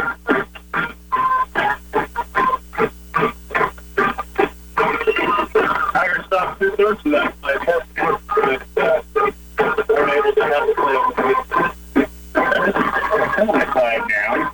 I did not see earlier. Legal substitution is called by the officials. One came in late. The extra point will be bumped back 5 yards. So they'll spot the tee at 15 for the extra point try. Instead of the snap from the 3-yard line, it's from the 8. 6:36 to work, fourth quarter. Here's the kick on its way, long enough. It's good, and it is. Bulldogs get their second touchdown. Tigers will lead 33-13. 6:36 to remain here in the ball game. Tigers will get the football back when we return. Farmway Co-op, your partner in growth. Fertilizer is one of the biggest costs producers face every year to help nourish their crops, but it doesn't have to be you who stresses. Let Farmway Co-op help you maximize your outputs while minimizing your input costs with the Farmway Touchdown Fertilizer Program. The Farmway Touchdown Fertilizer Program allows you the best opportunities on fertilizer while ensuring your nitrogen is stabilized with Nutrisphere or keeping your phosphorus at peak efficiency with Avail. So don't carry the stress. Rely on Farmway Co-op, your preferred fertilizer supplier. At Central Valley Ag, we're growing agriculture together. Our agronomy division incorporates the latest technologies to support and strengthen your on-the-farm success. We continuously invest in state-of-the-art equipment to expand capacity and maximize efficiency in supplying your operation. Central Valley Ag is committed to serving the needs of our Nebraska and Kansas customers through dedicated professionals providing innovative solutions that grow value. Stop by a Central Valley Ag location today. Learn more about how we're growing agriculture together. Football Friday week 4 is the Clay Center Tigers now have a lead of just 20, 33-13. I say just 20 because moments ago they had it shut out. Now 2 straight scores for the Bulldogs. Yeah, Clay Center jumped out, with a big play during the second half. We had no sustaining drive in the first half, except for that quick 1-minute exercise right for the halftime. But a couple of big plays in the second half. Now Marysville still had a couple of big plays to go. And now onside kick it again, same formation. Tigers have the hands team back in there. It was a perfect onside the last trip. Kick here, again, takes a bounce, but Hunter Mullen attacks it this time, and like a short or a center fielder really keeping the ball from going to the wall, got down on one knee, smothered it, covered it up. The Tigers will have great field position at the 50-yard line. On these onside kicks, as a rule, people just hate being on, even on the hands team. It's an honor but a lot of pressure. Very few things can go good, and a lot of things can go bad. But when you're on the other side, you just get to charge in there with reckless abandon and hope for something good. If you do your job, nobody really says right. But when something bad happens, boy, it's something never been. There's a handoff up the middle. Ebert again, carried down to the 42-yard line. Near a first down pickup. Adam Ebert run the ball well. He's run the ball very, very nice tonight. He's been a bright spot in the second half. And he's made some good cuts and some good reads. It's just fun to watch. Number 25.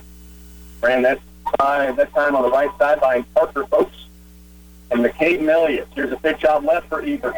Breaks the tackle over the wall. Brought down through the back. And it brings up third down and long. All the yardage he has just gained, given back, and let it defender through. We just gave him the radio check. That wasn't his fault. He was nowhere. 5:47 to work here in the fourth. Tigers on top, 33-13. Third down 9. Right goes Balin Bumfield. Hunter Mullen is wide left. Cade Wallace, the quarterback for the Tigers. Back to pass. Rolls right. Steps, fires down the middle as a receiver. Pass is going to be caught. Terrific catch by Ricky Hughes. Sliding in. Alex Gordon would have been happy with that. He'd have been thrilled with that. But I tell you what, he was so wide open. It's a great completion. It was a great throw by Cade. It was a great catch by Rick. That's what they needed to do. He could have done so much more, right? But he could have taken it to the house if he could have been able to catch that ball without going to his rim. Terrific catch by Ricky Hughes. The Tigers first down and 10 now. Wallace again puts Hamill in motion. Now a handoff underneath. And it'll be a short yardage pickup for the Tigers, a gain of maybe 2 on the play. And I believe that was Brady Hamill who ended up with the football. You know, that's so close to, we've mentioned this in previous weeks, that particular play is so close to the old cross. And, you know, it was either Ricky Hughes blocking for Hamill or Hamill blocking for Ricky. Hamill, the wingback left, Hughes is to the right side. You have Adam Ebert behind the quarterback, Cade Wallace. Wallace busted play, turned to hand it off, nobody there. And falls forward for maybe a yard gain. It'll be third down and long. That's when as a quarterback, in about 1/4 of a second, you realize you're on an island. And you got to do the best you can, and then you're going to pass. And then you feel it. Well, you've got a lot of company. It's just they're in the wrong color jersey. Right. Third down and 9 yards still to go, so no gain on the play. 4:20 left here in the ball game. Tigers lead 33-13. 2 receivers to the right side now for play center. Wallace will fake the handoff, falls back, fires downfield, has a receiver, great catch, and to the end zone. Touchdown Tigers. Ricky Hughes. The Hughes is in, and play center will go on top here, 39-13. And that's what I was just saying a while ago. That time, Cade Wallace got the ball to Ricky Hughes, and Ricky was able to use his athleticism. The pass was up top instead of down by the grass, and carried it right on into the end. What I love, though, about the finish of that play, Hughes reached back. He had to reach to his shoulder and got it with his hands, secured it, ripped it in, and took it to the zone. Levi Fitzenmeyer, the extra point, will be missed this time, but the Tigers have gone up 39-13. 4:06 to work. Stay with us. More Tiger football continues on ACLY. Offering convenience, connectivity, efficiency, and luxurious interior, consider the Buick today. This is Mitch, sales manager at Briggs Buick GMC, and we want to make sure you experience the newly designed, youthful-looking Buicks. They're priced right, too, for just $199 a month. Check out Buick Verano, and for $299 a month, both Buick LaCrosse and Buick Encore. Get your luxury Buick at a great price with Briggs Buick GMC. Briggs Buick GMC is still your first stop for savings on Briggs Auto Lane, with the largest pre-owned inventory in the area. Printing pictures from your smartphone or tablet is easy with the new photo machine at Patterson Health Mart Pharmacy and Radio Shack. The new technology of this photo machine lets you print directly from Facebook along with your camera card or USB drive. The result is a vibrant, excellent quality print in a variety of sizes ready to share or frame. Get those pictures off your smartphone or tablet with the new photo machine at Patterson Health Mart Pharmacy and Radio Shack in Clay Center. Tigers get a Cade Wallace to Ricky Hughes touchdown pass and now lead it 39-13. Here's the kickoff downfield for the Bulldogs. Bobbled, now picked up at the 15-yard line. The return back in the middle. Oh, and what a stop at the end of that run. There were 3 Tigers in the area. The first off the pile, you can find, I think it was Balin Brumfield. Balin Brumfield, I'm just about positive, was the first hitter there. He was the first congratulated when he came to the sideline as well, and he hit a stick. Well, that's the candidate for the hitter. Agreed. Well, Cade Wallace to Ricky Hughes. How long was that touchdown pass that it struck on? Wallace went up top. Hughes drug it in and then took it on into the zone. It was a 37-yard touchdown catch. Here's a run up the middle. Adam Ebert, big hit there on the defensive side. The Tigers defense has allowed 2 scores in this quarter. But overall, pretty good performance against the Bulldogs. I would agree. You know, we might have to give big hitter to all Western. I mean, we've seen a lot of good, fundamentally sound football tonight, and I didn't necessarily feel that last week's test. Tigers lead it again, 39-13. Bulldogs Brenninger under center. They'll roll left, wants to pass. Pressure coming from Ebert. 2 defenders in the area. Zeb Bloom there as well. He gets rid of the football incomplete. Knocked down to the ground by Bloom and by Ebert, who were coming hard. Yeah, if we were watching Sunday afternoon, that would officially be a hurry. That's right. To have a stat for that. He was hurried, and Zeb Bloom was half of the conflict.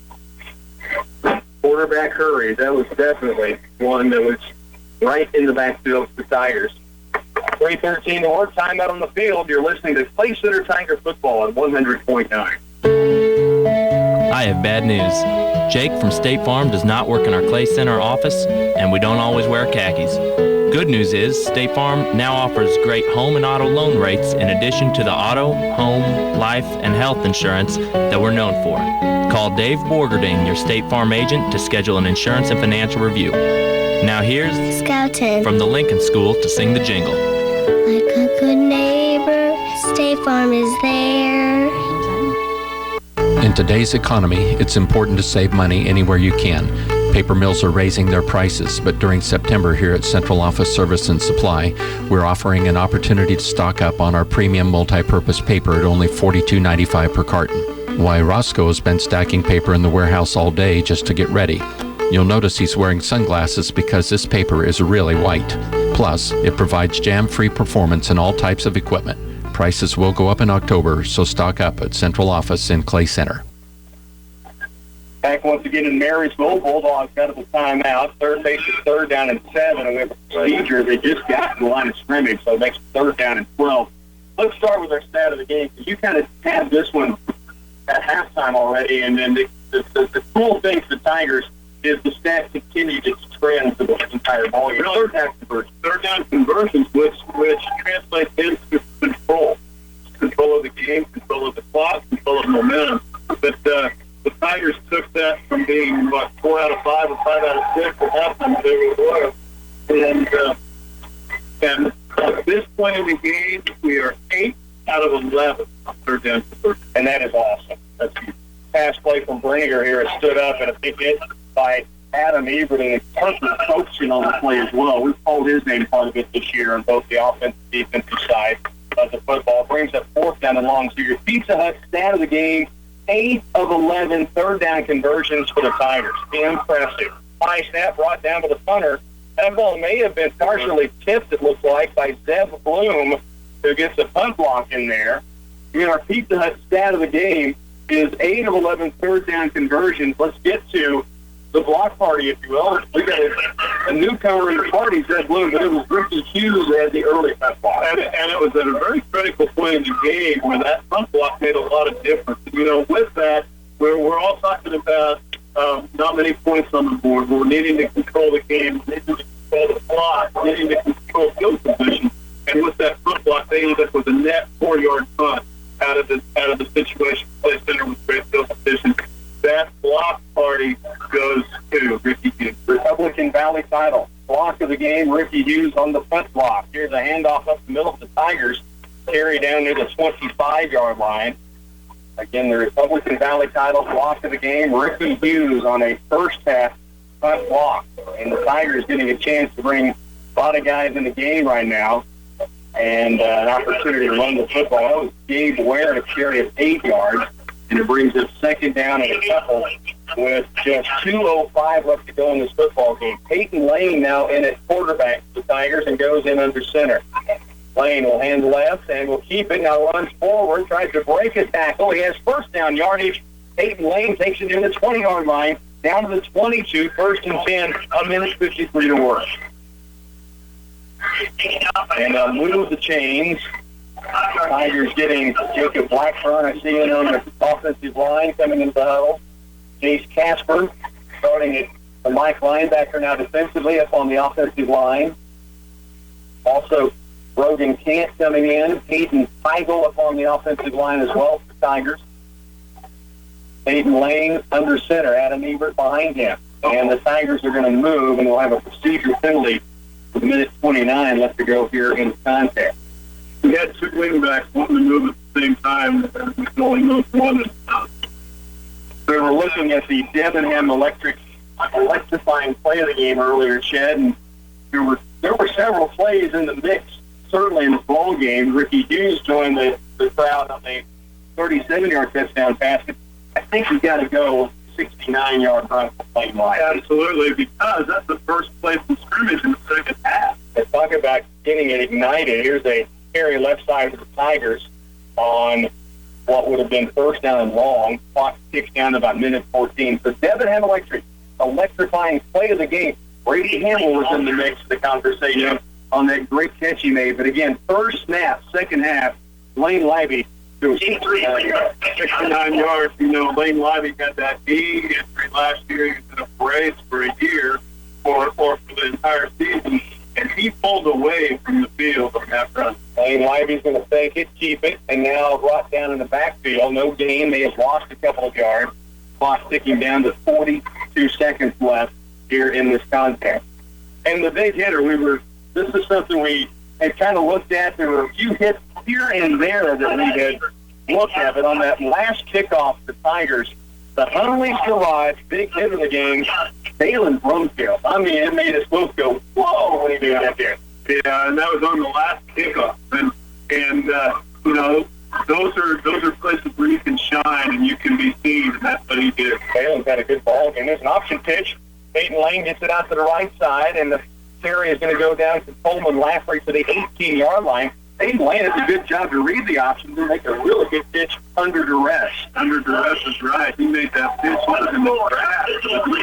And the clock is 0. The Tigers have evened the record at 2-2. Once again, the Hunley's Garage big hitter, Dalen Brumfield, on the special teams tackle downfield on the kickoff. Stay with us.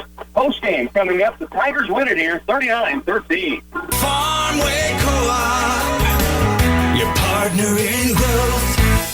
Fertilizer is one of the biggest costs producers face every year to help nourish their crops, but it doesn't have to be you who stresses. Let Farmway Co-op help you maximize your outputs while minimizing your input costs with the Farmway Touchdown Fertilizer Program. The Farmway Touchdown Fertilizer Program allows you the best opportunities on fertilizer while ensuring your nitrogen is stabilized with Nutrisphere or keeping your phosphorus at peak efficiency with Avail. So don't carry the stress. Rely on Farmway Co-op, your preferred fertilizer supplier. Behold, the Subway steak, egg white, and cheese. Start your day with the most beautiful breakfast this side of daybreak. The Toasty Flatbread Foundation will smooth out morning's ups and downs. The juicy steak is stacked high enough to see well over any morning fog left in that noggin of yours. Plus, it's loaded with protein-packed egg whites, melty cheese, and whatever else you love, like jalapenos or spinach. The Subway steak, egg white, and cheese. As great as the sunrise itself. Subway. Eat fresh. At participating restaurants, visit Subway.com for full nutritional information. Tigers win it 39-13 as we bring you to your post-game show being brought to you by B&D Sandblasting and Painting, Clay County National Bank, and by State Farm Insurance. Play center David Bogarting, your agent. Tigers get out to the early start of this contest. Ched Lane Lively scores one early. He has 2 first-half touchdowns. Caden Wallace gets in the act and lead by 3 scores at the break, and then the big run, 69 yards from Lane Lively to start the second half. And then the pass play from Cade Wallace to Ricky Hughes, and then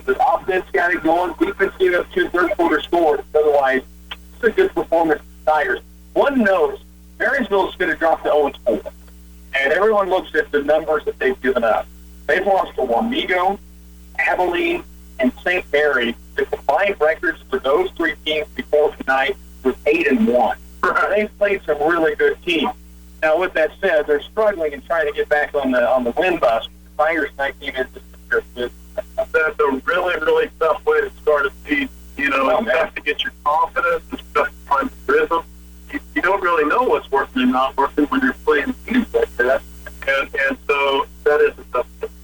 Tigers win at 39-13. I was actually going to look to see if we had a score on the Abilene and Wamego game. I have not had an update since halftime. It's 13-7 in that ballgame. I haven't had any updates on the scoreboard really since halftime scores we had earlier. We have this update, though, for you. The Tigers win at 39-13 and now improved to 2-2 and get ready for the Wamego Red Raiders next Friday on their Tiger homecoming. And Wamego is loaded again this year with Tyler Alden.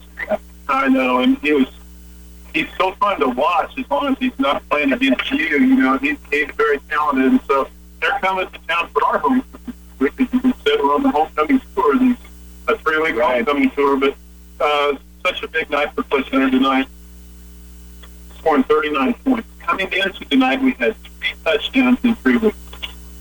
We had 1 kicking extra point and 1 2-point conversion. That was the extent of our scoring after 3 weeks of play. So we kind of got the break tonight that we needed. We got some things happening on offense. We had some things happening on defense before. Some good moments. We had a lot more of those. And you're going to look at a team that finds a little rhythm, gets to the end zone a few times, and this two-headed monster called Lane Lively and Cade Wallace is working. Absolutely. And the stats are just going to be, you know, we were reading the cumulative stats before this game coming in of the first 3 weeks. Nothing was very good. It was hard to find positives in there. We were on the bottom side of every category. You know, tonight's going to help a lot because we were on the top side of every category. Very true. Tigers win at 39-13. Let's take one more time out. We'll come back to wrap it up here from Marysville after this. Football season is the favorite time of year for the guys at B&D Sandblasting and Painting. They specialize in sandblasting stock trailers, hay trailers, and semi-grain trailers. They can make your old trailer look like new and maintain its function and value with their high-quality primer and paint. B&D are also experts at installing seamless guttering on your home or business. When their work is done, you can bet they'll be at the football game supporting the Tigers. Give B&D Sandblasting and Painting a call at 632-0696. Once again, back in Marysville, going to wrap things up here from the Blacksburg City with the Tigers win on the Bulldogs homecoming in a 39-13 ball game. 335 yards rushing on the night, 48 carries for the Tigers. Those are the numbers you were alluding to up there. Yeah, they are. I mean, that like equals and exceeds our first 3 games combined. And unofficially, that boy Kerry Carlson made sure it was unofficial on the numbers here, but pretty close to what these guys did individually. Lane Lively, 117 yards, 6 carries for 69 on 1 carry. Gabe Ware, he really set the tone early in this ball game, running the football, 16 carries, 71 yards. And then it didn't drop off when you look at Adam Neighbors, 28 yards, 5 carries. Steve Wallace, 72 yards on the ground on 7 carries. And Ricky Hughes got to be a big part of this football game. We talked about that on the road trip over here. He has got to be relevant for the Tigers to be good, and he was. Exactly right. We saw him in every aspect of the game tonight. We saw him in special teams, on both sides of special teams. We saw him on the offense. We saw him on the defense. We saw number 10 a lot. Yeah. And that was a big difference. The big key for the Tigers. Huge win. You're at 2-2 now in the season and go back home for homecoming again this next Friday night when they host the Wamego Red Raiders. Tigers win at 39-13 here in Marysville. The Bulldogs drop to 0-4. The Tigers now at 2-2, 1-1 in league play. For our studio engineer, Garrett Pearson, thanks for the work back home. We did have some difficulties. She weaved our way through for us and guided the ship. Our stat boy, Kerry Carlson. Jen, as always, appreciate